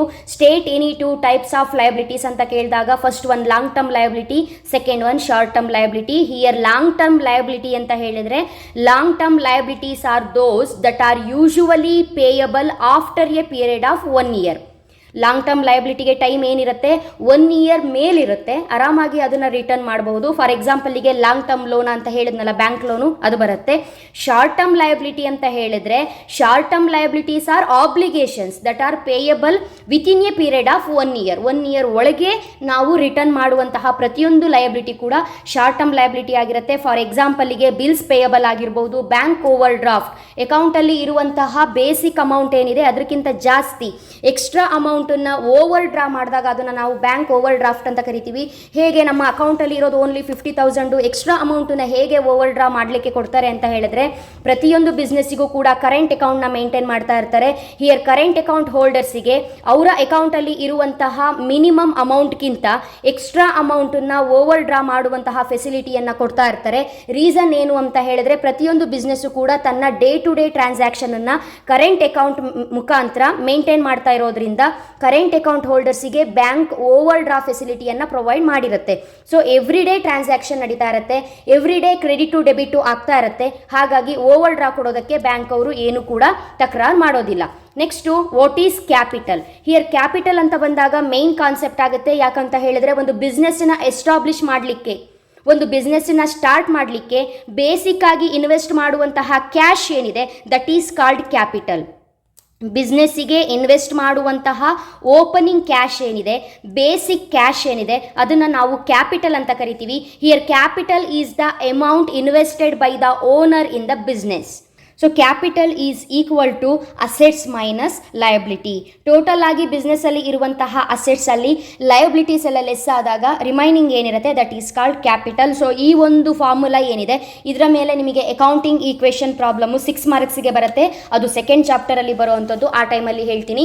Next give the meaning of voucher. Already ಹೇಳಿದ್ದೀನಿ, ವೋಚರ್ ಅಂತ ಹೇಳಿದ್ರೆ ಇದೊಂದು ಡಾಕ್ಯುಮೆಂಟರಿ ಎವಿಡೆನ್ಸ್. ಓಕೆನಾ, ನೀವೊಂದು ಅಂಗಡಿಗೆ ಹೋಗಿ ಒಂದು ಡ್ರೆಸ್ಸನ್ನು ಪರ್ಚೇಸ್ ಮಾಡಿದ್ರಿ ಅಂತ ಹೇಳಿದ್ರೆ ಆ ಪರ್ಚೇಸ್ ಮಾಡಿರುವಂತಹ ಒಂದು ಇನ್ಫಾರ್ಮೇಷನ್ ಯಾವ ಮುಖಾಂತರ ನಿಮಗೆ ಸಿಗುತ್ತೆ, ಒಂದು ರೆಸಿಟ್ನ ಕೊಡ್ತಾರೆ ಅವರು. ರೆಸಿಟಲ್ಲಿ ಯಾವ ಡ್ರೆಸ್ಸನ್ನು ಪರ್ಚೇಸ್ ಮಾಡಿದಿರಿ, ಎಷ್ಟು ಅಮೌಂಟಿನ ಡ್ರೆಸ್ಸನ್ನು ಪರ್ಚೇಸ್ ಮಾಡಿದಿರಿ, ಯಾವ ಡೇಟಲ್ಲಿ ಪರ್ಚೇಸ್ ಮಾಡಿದಿರಿ ಅಂತ ಹೇಳ್ಕೊಂಡು ಒಂದು ರೆಸಿಟ್ ಕೊಡ್ತಾರೆ, ಒಂದು ಡಾಕ್ಯುಮೆಂಟ್ ಕೊಡ್ತಾರೆ. ಅದೇ ರೀತಿ ಬಿಸ್ನೆಸ್ಸಲ್ಲಿ the documentary evidence in support of a transaction is known as voucher. For ಎಕ್ಸಾಂಪಲ್ಗೆ ರೆಸಿಪ್ಟ್ ಆಗಿರ್ಬೋದು, ಇನ್ವಾಯ್ಸ್ ಆಗಿರ್ಬೋದು, ಕ್ಯಾಶ್ ಮೆಮೊ ಆಗಿರ್ಬೋದು, ಇದೆಲ್ಲವೂ ಕೂಡ ವೋಚರ್ ಆಗಿರುತ್ತೆ. Next one goods. ಬಿಸ್ನೆಸ್ಸನ್ನು ಸ್ಟಾರ್ಟ್ ಮಾಡೋದಾಗಿರ್ಬಹುದು, ಬಿಸ್ನೆಸ್ಸನ್ನು ಎಸ್ಟಾಬ್ಲಿಷ್ ಮಾಡೋದಾಗಿರ್ಬೋದು, ಇದಕ್ಕೆ ಮೇಯ್ನ್ ರೀಸನ್ ಏನು ಅಂತ ಹೇಳಿದ್ರೆ ಗೂಡ್ಸನ್ನ ಪ್ರೊಡ್ಯೂಸ್ ಮಾಡಿ ಅದನ್ನು ಸೇಲ್ ಮಾಡಬೇಕು ಅನ್ನೋದೇ ಮೇಯ್ನ್ ಆಬ್ಲಿಗೇಷನ್ನು, ಮೇಯ್ನ್ ಆಬ್ಜೆಕ್ಟ್ ಆಗಿರುತ್ತೆ. So goods refer to the products in which trader deals. For ಎಕ್ಸಾಂಪಲ್ಗೆ ಒಂದು ಸ್ಟೇಷನರಿ ಮರ್ಚೆಂಟ್ ಏನು ಮಾಡ್ತಾನೆ ಅಂತ ಹೇಳಿದ್ರೆ ಅವನ ಹತ್ರ ಇರುವಂತಹ book, pen, pencil, scale, notebook ಎಲ್ಲವನ್ನ ಕೂಡ ಏನು ಮಾಡ್ತಾನೆ, ಸೇಲ್ ಮಾಡ್ತಾನೆ. ಇದೆಲ್ಲವೂ ಅವನ ಹತ್ರ ಇದೆಯಲ್ಲ ಈ ಸ್ಟಾಕು, ಅದನ್ನು ನಾವೇನಂತ ಕರಿತೀವಿ, ಗೂಡ್ಸ್ ಅಂತ ಕರಿತೀವಿ. ಗೂಡ್ಸ್ ಏನಾಗುತ್ತೆ, ಒಬ್ಬ ಪರ್ಸನಿಂದ ಇನ್ನೊಬ್ಬ ಪರ್ಸನಿಗೆ ಆರ್ ಒಂದು ಫರ್ಮಿಂದ ಇನ್ನೊಂದು ಫರ್ಮಿಗೆ ಎಕ್ಸ್ಚೇಂಜ್ ಆಗುತ್ತೆ. Next one what R drawings. Drawings ಅಂತ ಹೇಳಿದ್ರೆ ಪರ್ಸನಲ್ ಯೂಸಿಗೆ ಓನರು ವಿತ್ಡ್ರಾ ಮಾಡುವಂತಹ ಅಮೌಂಟನ್ನು ನಾವೇನಂತ ಕರಿತೀವಿ, ಡ್ರಾಯಿಂಗ್ಸ್ ಅಂತ ಕರಿತೀವಿ. ಯಾಕೆ ಡ್ರಾಯಿಂಗ್ಸ್ ಬೇಕು, ಯಾಕೆ ಓನರು ತನ್ನ ಬಿಸ್ನೆಸ್ಸಲ್ಲೇ ಅವನ ಪರ್ಸನಲ್ ಯೂಸಿಗೆ ಅಮೌಂಟನ್ನು ವಿತ್ಡ್ರಾ ಮಾಡ್ತಾನೆ ಅಂತ ಹೇಳಿದ್ರೆ, ನೋಡಿ ಓನರ್ ಆದವನು ತನ್ನಲ್ಲಿರುವ ಎಲ್ಲ ಕ್ಯಾಪಿಟಲ್ನ ಬಿಸ್ನೆಸ್ಸಿಗೆ ಇನ್ವೆಸ್ಟ್ ಮಾಡಿ ಬಿಸ್ನೆಸ್ಸನ್ನು ಸ್ಟಾರ್ಟ್ ಮಾಡಿರ್ತಾನೆ. ಇನ್ ಬಿಟ್ವೀನ್ ಅವನಿಗೆ ಪರ್ಸನಲ್ ಎಕ್ಸ್ಪೆನ್ಸಸ್ ಅಂತ ಹೇಳ್ಕೊಂಡು ಏನೋ ಒಂದು ಎಕ್ಸ್ಪೆನ್ಸ್ ಬರಬಹುದು. ಗೊತ್ತಿದೆ ನಿಮಗೆ, ಬಿಸ್ನೆಸ್ಸನ್ನು ಸ್ಟಾರ್ಟ್ ಮಾಡಿದ್ರ ಮೇಲೆ ಆ ಬಿಸ್ನೆಸ್ಸಿನ ನೇಮಲ್ಲಿ ಬ್ಯಾಂಕ್ ಅಕೌಂಟ್ ಇದ್ದೇ ಇರುತ್ತೆ. ಬ್ಯಾಂಕಲ್ಲಿ ಒಂದಿಷ್ಟು ಸೇವಿಂಗ್ಸ್ ಅಂತ ಇರುತ್ತೆ, ಯಾವುದು ಬಿಸ್ನೆಸ್ ಟ್ರಾನ್ಸಾಕ್ಷನಿನ ಸೇವಿಂಗ್ಸ್ ಅಂತ ಇರುತ್ತೆ. ಸೊ ಓನರಿಗೆ ಏನೋ ಒಂದು ಎಮರ್ಜೆನ್ಸಿ ಬಂತು, ಏನೋ ಅರ್ಜೆನ್ಸಿ ಬಂತು ಅಂತ ಟೈಮಲ್ಲಿ ಅವನ ಹತ್ರ ಯಾವುದೇ ರೀತಿಯ ಕ್ಯಾಶ್ ಇಲ್ಲ ಅಂದಾಗ ಅವನು ಬಿಸ್ನೆಸ್ಸಿನ ಒಂದು ಅಮೌಂಟಲ್ಲಿ ಏನು ಮಾಡ್ತಾನೆ, ತನ್ನ ಪರ್ಸನಲ್ ಯೂಸಿಗೆ ವಿತ್ಡ್ರಾ ಮಾಡ್ತಾನೆ. ಅದನ್ನು ನಾವೇನಂತ ಕರಿತೀವಿ, ಡ್ರಾಯಿಂಗ್ಸ್ ಅಂತ ಕರಿತೀವಿ. ಇದಕ್ಕೆ ಅವಕಾಶ ಇದೆಯಾ ಕೇಳಿದರೆ ಖಂಡಿತವಾಗ್ಲೂ ಇದೆ. ಯಾವಾಗ ಓನರು ತಮ್ಮ ಪರ್ಸನಲ್ ಯೂಸಿಗೆ ಬಿಸ್ನೆಸ್ ಅಕೌಂಟಿಂದ ಡ್ರಾ ಮಾಡ್ತಾನೋ ಅವನಿಗೆ ಇಂತಿಷ್ಟು ಟೈಮ್ ಅಂತ ಇರುತ್ತೆ. ಆ ಟೈಮಲ್ಲಿ ಅವನೇನು ಮಾಡಬೇಕು, ಫೈನಲ್ ಆಗಿ ಫೈನಾನ್ಷಿಯಲ್ ಇಯರ್ ಎಂಡಲ್ಲಿ ಏನು ಮಾಡಬೇಕು, ಅವನು ಅಮೌಂಟನ್ನು ವಿತ್ಡ್ರಾ ಮಾಡಿರುವಂತಹ ಅಮೌಂಟಿಗೆ ವಿತ್ ಇಂಟ್ರೆಸ್ಟ್ ಅವನೇನು ಮಾಡಬೇಕಾಗತ್ತೆ, ಪೇ ಮಾಡಬೇಕಾಗತ್ತೆ. That is called interest on drawings. Second ಇಯರಲ್ಲಿ ನಿಮಗೆ ಇಂಟ್ರೆಸ್ಟ್ ಆನ್ ಡ್ರಾಯಿಂಗ್ಸನ್ನು ಯಾವ ರೀತಿಯಾಗಿ ಕ್ಯಾಲ್ಕುಲೇಟ್ ಮಾಡಬೇಕು ಅನ್ನುವಂತಹ ಏನು ಪ್ರಾಬ್ಲಮ್ ಬರುತ್ತೆ, ಅಲ್ಲಿ ನಿಮಗೆ ಗೊತ್ತಿರಬೇಕು. ಡ್ರಾಯಿಂಗ್ಸ್ ಅಂತ ಹೇಳಿದ್ರೆ ಬಿಸ್ನೆಸ್ಸಿನ ಓನರು ತನ್ನ ಪರ್ಸನಲ್ ಯೂಸಿಗೆ ಬಿಸ್ನೆಸ್ ಅಕೌಂಟಿಂದ ಅಮೌಂಟನ್ನು ವಿತ್ಡ್ರಾ ಮಾಡಿ at the end of the financial year ತಾನು ತಗೊಂಡಿರುವಂತಹ ಮೇನ್ ಅಮೌಂಟು ಪ್ಲಸ್ ಅದಕ್ಕೆ ಇಂಟ್ರೆಸ್ಟನ್ನು ಆ್ಯಡ್ ಮಾಡಿ ಬಿಸ್ನೆಸ್ಸಿಗೆ ಪೇ ಮಾಡಬೇಕು. ಯಾಕಂತ ಹೇಳಿದ್ರೆ ನಾವು ಪ್ರತಿಯೊಂದು ಇನ್ಫಾರ್ಮೇಷನನ್ನು ಕೂಡ ಸಿಸ್ಟಮ್ಯಾಟಿಕ್ ಆಗಿ ಎಂಟ್ರಿ ಮಾಡೋ ಟೈಮಲ್ಲಿ ಇದು ನಂದೇ ಬಿಸ್ನೆಸ್ಸು, ನಾನೇ ದುಡ್ಡು ತಗೊಂಡ್ರೆ ಏನಾಗುತ್ತೆ ಅನ್ನುವಂಥದ್ದು ಇಲ್ಲ. ಪ್ರತಿಯೊಂದು ಕೂಡ ಅವನು ಇನ್ಫಾರ್ಮೇಷನ್ನ ಅಲ್ಲಿ ಮೆನ್ಷನ್ ಮಾಡಲೇಬೇಕು. Give the meaning of stock. Stock ಅಂತ ಹೇಳಿದ್ರೆ ಏನು, stock nothing but inventory means the value of unsold goods. ಓಕೆನಾ, ಸ್ಟಾಕ್ ಅಂತ ಹೇಳಿದ್ರೆ value of unsold goods or unused materials ಅಂತ ಕರಿತೀವಿ. ಯಾಕಂತ ಹೇಳಿದ್ರೆ ಬಿಸ್ನೆಸ್ಸಲ್ಲಿ ನಾವು ಯಾವುದೇ ಗೂಡ್ಸನ್ನು ಒಂದು ಇಯರಲ್ಲಿ ಪ್ರೊಡ್ಯೂಸ್ ಮಾಡಿದ್ರೆ ಅಷ್ಟು ಗೂಡ್ಸು ಕೂಡ ಎಟ್ ಎ ಟೈಮ್ ಒಂದೇ ಸಲ ಸೇಲ್ ಆಗೋದಿಲ್ಲ. ಸ್ವಲ್ಪ ಆದರೂ ಗೂಡ್ಸ್ ಏನಾಗುತ್ತೆ, ರಿಮೈನಿಂಗ್ ಗೂಡ್ಸು ಅನ್ಯೂಸ್ಡ್ ಗೂಡ್ಸ್ ಏನಿರುತ್ತೆ ಉಳಿದೇ ಉಳಿಯುತ್ತೆ. ಅಂಥ ಟೈಮಲ್ಲಿ ಆ ಗೂಡ್ಸನ್ನ ನಾವೇನಂತ ಕರಿತೀವಿ, ಸ್ಟಾಕ್ ಅಂತ ಕರಿತೀವಿ. ಆ ರಿಮೈನಿಂಗ್ ಸ್ಟಾಕ್ ಏನಿದೆ ಅದು ನೆಕ್ಸ್ಟ್ ಇಯರ್ಗೆ ಏನಾಗುತ್ತೆ, ಓಪನಿಂಗ್ ಸ್ಟಾಕ್ ಆಗುತ್ತೆ. ಫಾರ್ ಎಕ್ಸಾಂಪಲ್ ಇವಾಗ 2022ಗೆ ಒಂದು ಬಿಸ್ನೆಸ್ ಸ್ಟಾರ್ಟ್ ಆಗಿದೆ ಅಂತ ಹೇಳಿದ್ರೆ ಬಿಸ್ನೆಸ್ಸಿನ ಫೈನಾನ್ಷಿಯಲ್ ಇಯರ್ ಯಾವುದಾಗಿರುತ್ತೆ, ಏಪ್ರಿಲ್ 1ಗೆ ಬಿಸ್ನೆಸ್ ಸ್ಟಾರ್ಟ್ ಆಗಿದೆ. 2022 ಏಪ್ರಿಲ್ 1ಗೆ ಬಿಸ್ನೆಸ್ ಸ್ಟಾರ್ಟ್ ಆದರೆ ಮಾರ್ಚ್ 31 2023ಗೆ ಬಿಸ್ನೆಸ್ಸಿನ ಫೈನಾನ್ಷಿಯಲ್ ಇಯರು ಎಂಡ್ ಆಗುತ್ತೆ. ಸೊ ನಾವೇನು ಮಾಡಿರ್ತೀವಿ, ಏಪ್ರಿಲ್ 1ಇಂದ ಪ್ರೋಸೆಸ್ ಸ್ಟಾರ್ಟ್ ಮಾಡಿ ಒಂದಿಷ್ಟು ಗೂಡ್ಸ್ಗಳನ್ನು ಪ್ರೊಡ್ಯೂಸ್ ಮಾಡಿರ್ತೀವಿ. ಫಾರ್ ಎಕ್ಸಾಂಪಲ್ 1000 ಗೂಡ್ಸ್ ಅಂತ ಅಂದ್ಕೊಳ್ಳಿ. ಇದರಲ್ಲಿ 800 ಗೂಡ್ಸ್ ಮಾತ್ರ ಸೇಲ್ ಆಗಿರುತ್ತೆ, 200 ಗೂಡ್ಸು ರಿಮೈನಿಂಗ್ ಉಳಿದಿರುತ್ತೆ. ಈ ರಿಮೈನಿಂಗ್ ಗೂಡ್ಸ್ ಏನಿದೆ ಇದನ್ನು ನಾವೇನಂತ ಕರಿತೀವಿ, ಸ್ಟಾಕ್ ಆರ್ ಇನ್ವೆಂಟರಿ ಅಂತ ಕರಿತೀವಿ. ಎಕ್ಸಾಕ್ಟ್ ಆಗಿ ಇದನ್ನು ಇಯರ್ ಎಂಡಲ್ಲಿ 1000 ಗೂಡ್ಸು 800 ಗೂಡ್ಸು ಸೇಲ್ ಆಗಿ 200 ಗೂಡ್ಸ್ ಏನು ರಿಮೈನಿಂಗ್ ಉಳಿದಿದೆ ಇದು ಕ್ಲೋಸಿಂಗ್ ಸ್ಟಾಕ್, ಅಂದರೆ ಈ ವರ್ಷದ ಕ್ಲೋಸಿಂಗ್ ಸ್ಟಾಕ್. ನೆಕ್ಸ್ಟು 2023 ಮತ್ತು 24 ಬ್ಯಾಚ್ ಏನು ಸ್ಟಾರ್ಟ್ ಆಗುತ್ತೆ, ಇಂಥ ಟೈಮಲ್ಲಿ ಈ 200 ಗೂಡ್ಸ್ ಏನಾಗುತ್ತೆ, ಓಪನಿಂಗ್ ಸ್ಟಾಕ್ ಆಗುತ್ತೆ. ಹಾಗಾಗಿ ಸ್ಟಾಕಲ್ಲಿ 2 ಟೈಪ್ಸು, ಓಪನಿಂಗ್ ಸ್ಟಾಕ್ ಮತ್ತು ಕ್ಲೋಸಿಂಗ್ ಸ್ಟಾಕು. ಹಿಯರ್ ಓಪನಿಂಗ್ ಸ್ಟಾಕನ್ನು ನಾವು the value of stock in the beginning of the year ಅಂತ ಕರಿತೀವಿ. ಕ್ಲೋಸಿಂಗ್ ಸ್ಟಾಕ್ನ the value of the stock at the end of the year is called closing stock ಅಂತ ಕರಿತೀವಿ. So ಇದಿಷ್ಟು ಕೂಡ ಸ್ಟಾಕಿಗೆ ಸಂಬಂಧಪಟ್ಟಿರೋದು. Next important concept ಡೆಟಾರ್ಸ್ ಮತ್ತು creditors. ಕರೆಕ್ಟಾಗಿ ಗೊತ್ತಿರಬೇಕು, ಯಾರು ಬಿಸ್ನೆಸ್ಸಿಗೆ ಅಸೆಟ್ ಆಗ್ತಾರೆ, ಯಾರು ಬಿಸ್ನೆಸ್ಸಿಗೆ ಲಯಬಿಲಿಟಿ ಆಗ್ತಾರೆ ಅನ್ನೋದು ಗೊತ್ತಿರಬೇಕು. ಎಂಡ್ವರೆಗೂ ಕೂಡ ನೀವು ಇದು ಕನ್ಫ್ಯೂಷನಲ್ಲೇ ಇರ್ತೀರಿ, ಕನ್ಫ್ಯೂಷನ್ ಬೇಡ. ಡೆಟಾರ್ಸ್ ಅಂತ ಹೇಳಿದ್ರೆ ಬಿಸ್ನೆಸ್ಸಿಗೆ ಅಸೆಟ್, ಕ್ರೆಡಿಟಾರ್ಸ್ ಅಂತ ಹೇಳಿದ್ರೆ ಬಿಸ್ನೆಸ್ಸಿಗೆ ಲಯಬಿಲಿಟಿ. ಹೇಗೆ ಅಂತ ಹೇಳಿದ್ರೆ ಫಸ್ಟು ಕ್ರೆಡಿಟಾರ್ಸಿಗೆ ಬನ್ನಿ. ಬಿಸ್ನೆಸ್ಸಿಗೆ ಬೇಕಾಗಿರುವಂತಹ ಕ್ಯಾಪಿಟಲ್ನ ಕೊಡುವಂಥವರು ಕ್ರೆಡಿಟಾರ್ಸ್. ಅದೇನಾಗುತ್ತೆ, ಲಯಬಿಲಿಟಿ. ಕ್ರೆಡಿಟಾರ್ಸ್ ಲಯಬಿಲಿಟಿ ಅಂಡರಲ್ಲಿ ಬರ್ತಾರೆ. ಅಂದರೆ ಬಿಸ್ನೆಸ್ಸಿಗೆ ಏನೋ ಫೈನಾನ್ಸ್ ಶಾರ್ಟೇಜ್ ಇರುತ್ತೆ, ಅಂಥ ಟೈಮಲ್ಲಿ ಕ್ರೆಡಿಟಾರ್ಸಿಂದ ಫೈನಾನ್ಸಿನ ಬಿಸ್ನೆಸ್ ಅವರು ತೊಗೊಂಡಿರ್ತಾರೆ. ಸೊ ಏನು ಮಾಡಬೇಕು, ಒಂದು ಇಂತಿಷ್ಟು ಟೈಮ್ ಆದ್ರ ಮೇಲೆ ಆ ಕ್ರೆಡಿಟಾರ್ಸಿಗೆ ಅಮೌಂಟನ್ನ ಬಿಸ್ನೆಸ್ ಅವರು ವಿತ್ ಇಂಟ್ರೆಸ್ಟ್ ರಿಟರ್ನ್ ಮಾಡಬೇಕು. ಹಾಗಾಗಿ creditors are the liabilities of company. Next ಡೆಟಾರ್ಸಿಗೆ ಬಂದರೆ ಬಿಸ್ನೆಸ್ಸೇ ಏನು ಮಾಡಿರುತ್ತೆ, ಸಾಲವನ್ನು ಹೊರಗಡೆ ಪರ್ಸನ್ಸಿಗೆ ಕೊಟ್ಟಿರ್ತಾರೆ, ದಟ್ ಈಸ್ ಕಾಲ್ಡ್ ಡೆಟಾರ್ಸ್. ಏನು ಹೇಳಿರ್ತಾರೆ ಬಿಸ್ನೆಸ್ ಅವರು, ನಿಮಗೊಂದಿಷ್ಟು ಟೈಮನ್ನು ಕೊಟ್ಟಿರ್ತೀವಿ, ಆ ಟೈಮ್ ಒಳಗೆ ನಮ್ಮ ಅಮೌಂಟನ್ನ ಏನು ಮಾಡಬೇಕು, ಬಿಸ್ನೆಸ್ಸಿಗೆ ರಿಟರ್ನ್ ಮಾಡಬೇಕು ಅಂತ ಹೇಳಿರ್ತಾರೆ. ಸೊ ಫ್ಯೂಚರ್ ಡೇಟಲ್ಲಿ ಆ ಅಮೌಂಟು ಬಿಸ್ನೆಸ್ಸಿಗೆ ರಿಟರ್ನ್ ಬರೋದ್ರಿಂದ ಅದನ್ನು ನಾವು ಅಸೆಟ್ಸ್ ಅಂತ ಕನ್ಸಿಡರ್ ಮಾಡ್ತೀವಿ. ಹಾಗಾಗಿ ಡೆಟಾರ್ ಅಮೌಂಟು ಬಿಸ್ನೆಸ್ಸಿಗೆ ಬರುತ್ತೆ. ಕ್ರೆಡಿಟಾರ್ಸ್ ಅಂತ ಹೇಳಿದ್ರೆ ನಮಗೆ ಸಾಲ ಕೊಟ್ಟವರು. ಒಂದು ತಿಳ್ಕೊಳ್ಳಿ, ಡೆಟಾರ್ಸ್ ಅಂತ ಹೇಳಿದ್ರೆ ನಾವು ಸಾಲವನ್ನು ಕೊಟ್ಟಿರ್ತೀವಿ, ಕ್ರೆಡಿಟಾರ್ಸ್ ಅಂತ ಹೇಳಿದ್ರೆ ನಮಗೆ ಸಾಲ ಕೊಟ್ಟವರಾಗಿರ್ತಾರೆ. ಹಾಗಾಗಿ ನಾವು ಯಾವಾಗ ಸಾಲವನ್ನು ಹೊರಗಡೆ ಕೊಟ್ಟಿರ್ತೀವಿ ಅದು ಒಂದಲ್ಲ ಒಂದು ದಿನ ರಿಟರ್ನ್ ಬರುತ್ತೆ, ಅದಕ್ಕಾಗಿ ಅದು ಅಸೆಟ್. ಯಾರಿಗೆ ನಾವು ಸಾಲವನ್ನು ಕೊಡಬೇಕು, ಇವತ್ತೆಲ್ಲ ನಾಳೆ ಕೊಡಲೇಬೇಕು, ದಟ್ ಈಸ್ ಅವರ್ ಲಯಬಿಲಿಟಿ. ಹಾಗಾಗಿ ಅದನ್ನು ನಾವು ಬಿಸ್ನೆಸ್ಸಿಗೆ ಲಯಬಿಲಿಟಿ ಅಂತ ಕರಿತೀವಿ. Debtors are persons or other entities who owe money to the business for buying goods and services on credit. For example debtors are asset to the business ಅಂತ ಕರಿತೀವಿ. For ಎಕ್ಸಾಂಪಲಿಗೆ ಇವಾಗ business ಏನು ಮಾಡಿದೆ ಅಂತ ಹೇಳಿದ್ರೆ ಎಕ್ಸ್ ಅನ್ನುವಂತಹ ಒಬ್ಬ ವ್ಯಕ್ತಿಗೆ ಗೂಡ್ಸನ್ನು ಕ್ರೆಡಿಟಲ್ಲಿ ಕೊಟ್ಟಿದೆ. ಬಿಸ್ನೆಸ್ಸಿಂದ ಎಕ್ಸ್ ಅನ್ನುವಂತಹ ಒಬ್ಬ ವ್ಯಕ್ತಿಗೆ ಗೂಡ್ಸ್ ಏನಾಗಿದೆ, ಸೇಲ್ ಆಗಿದೆ on the basis of credit. ಅವಾಗ ಏನು ಮಾಡ್ತಾನೆ ಎಕ್ಸು, ಸ್ವಲ್ಪ ಟೈಮ್ನ ತೊಗೊಂಡು ಆ ಗೂಡ್ಸನ್ನೆಲ್ಲ ಅವನ್ನೆಲ್ಲೋ ಹೊರಗಡೆ ಎಲ್ಲೋ ರೀಟೇಲ್ ಮಾಡಿ ನೆಕ್ಸ್ಟು ಅದರಲ್ಲಿ ಬಂದಿರುವಂತಹ ಅಮೌಂಟಲ್ಲಿ ನಮಗೆ ರಿಟರ್ನ್ ಕೊಡ್ತಾನೆ. ಅಲ್ಲಿಗೆ ಏನಾಯಿತು, ಅಮೌಂಟ್ ನಮಗೆ ರಿಟರ್ನ್ ಬಂತು, that is debit amount, debtor amount.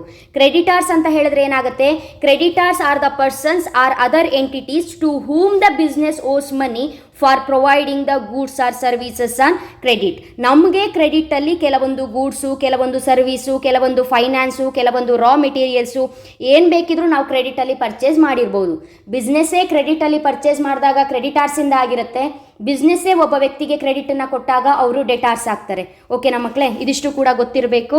Next ನಿಮಗೆ ಇದೇ ಚಾಪ್ಟರಲ್ಲಿ ಬರುವಂತಹ ಅದರ್ ಬೇಸಿಕ್ ಟರ್ಮ್ಸ್ ಇದೆ ಅಂತ ಹೇಳಿದರೆ, ಬಿಸ್ನೆಸ್ಸಲ್ಲಿ ಪ್ರಾಫಿಟ್ ಅಂದರೆ ಏನು, ಬಿಸ್ನೆಸ್ಸಲ್ಲಿ ಲಾಸ್ ಅಂದರೆ ಏನು, ರೆವಿನ್ಯೂ ಅಂದರೆ ಏನು, ಸೇಲ್ಸ್ ಅಂದರೆ ಏನು, ಪರ್ಚೇಸ್ ಅಂದರೆ ಏನು, ಕ್ಯಾಶ್ ಅಂದರೆ ಏನು, ಅಥವಾ ನೆಕ್ಸ್ಟು ಟ್ರೇಡ್ ಡಿಸ್ಕೌಂಟ್ ಅಂತ ಹೇಳಿದ್ರೆ ಏನು, ಕ್ಯಾಶ್ ಡಿಸ್ಕೌಂಟ್ ಅಂದರೆ ಏನು, ಈ ರೀತಿಯಾಗಿ ಕೆಲವೊಂದು ಬೇಸಿಕ್ ಟರ್ಮ್ಸ್ಗಳನ್ನು ನೀವು ಓದ್ಕೊಳ್ಬೇಕು.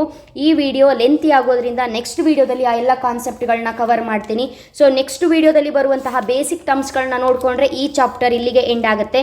ನೆಕ್ಸ್ಟು 3ನೇ ವಿಡಿಯೋ ಏನಿದೆ ಈ ಚಾಪ್ಟರಿಗೆ ಸಂಬಂಧಪಟ್ಟಿರೋದು, ಅದರಲ್ಲಿ ಫಸ್ಟ್ ಚಾಪ್ಟರಲ್ಲಿ ಬರುವಂತಹ multiple choice questions, fill in the blanks, true or false ಇದ್ದರೆ ಅದು, ಮ್ಯಾಕ್ ದ ಫಾಲೋಯಿಂಗ್ ಇದ್ದರೆ ಅದು, 1 ಮಾರ್ಕು 2 ಮಾರ್ಕು ಎಲ್ಲವನ್ನು ಕೂಡ ಅಪ್ಡೇಟ್ ಮಾಡ್ತಾ ಇರ್ತೀನಿ. ಸೊ ನಿಮಗೆ ಲಾಸ್ಟ್ ಒಂದು ವಿಡಿಯೋದಲ್ಲಿ ಈ ಒಂದು ಚಾಪ್ಟರಿಗೆ ಸಂಬಂಧಪಟ್ಟಂತಹ PDF ಹಾಕ್ತೀನಿ, ಅಥವಾ ಡಿಸ್ಕ್ರಿಪ್ಷನಲ್ಲಿ ನನ್ನ ನಂಬರ್ ಇರುತ್ತೆ.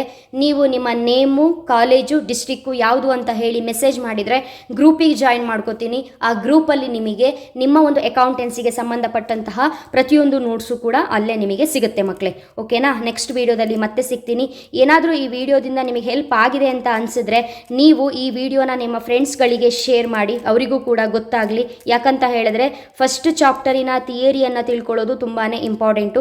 ಟೋಟಲ್ ಆಗಿ 36 ಮಿನಿಟ್ಸ್ ವಿಡಿಯೋ ಇದೆ, ಕಂಪಲ್ಸರಿ ನೋಡಲೇಬೇಕು. ನೆಕ್ಸ್ಟು ಇದೇ ಕಾನ್ಸೆಪ್ಟನ್ನ ನಿಮ್ಮ ಸೀನಿಯರ್ಗೆ ಹೇಳಿರುವಂತಹ ವಿಡಿಯೋದ ಲಿಂಕು ಡಿಸ್ಕ್ರಿಪ್ಷನಲ್ಲಿ ಸಿಗುತ್ತೆ. ಅದರಲ್ಲಿ ಇನ್ನೂ ಕೂಡ ಡೀಟೇಲ್ ಆಗಿದೆ. ತುಂಬ ಟೈಮ್ ಕಡಿಮೆ ಇರೋದ್ರಿಂದ ಅಷ್ಟು ಡೀಟೇಲ್ ಆಗಿ ಹೇಳಲಿಕ್ಕಾಗಿಲ್ಲ. ಅದರ ವಿಡಿಯೋ ಲಿಂಕು ನಿಮಗೆ ಡಿಸ್ಕ್ರಿಪ್ಷನಲ್ಲಿ ಏನಿದೆ ಅದನ್ನು ನೀವು ಇನ್ನೊಂದ್ಸಲ ವಾಚ್ ಮಾಡಬಹುದು. ಅದರಲ್ಲಿ ಸೆಕೆಂಡ್ ಚಾಪ್ಟರು, ಥರ್ಡ್ ಚಾಪ್ಟರು ಎಲ್ಲವೂ ಕೂಡ ಇದೆ. ಹಾಗಾಗಿ ಕಂಟಿನ್ಯೂಯಸ್ ಆಗಿ ಆ ವಿಡಿಯೋನ ವಾಚ್ ಮಾಡೋದ್ರಿಂದ ಪ್ರತಿಯೊಂದು ಚಾಪ್ಟರಲ್ಲೂ ಏನು ಇಂಪಾರ್ಟೆಂಟ್ ಕಾನ್ಸೆಪ್ಟು ಅನ್ನೋದು ನಿಮಗೆ ಅರ್ಥ ಆಗುತ್ತೆ. ಓಕೆನಾ ಮಕ್ಕಳೇ? ನೆಕ್ಸ್ಟ್ ವೀಡಿಯೋದಲ್ಲಿ ಮತ್ತೆ ಸಿಗ್ತೀನಿ. Thank you so much.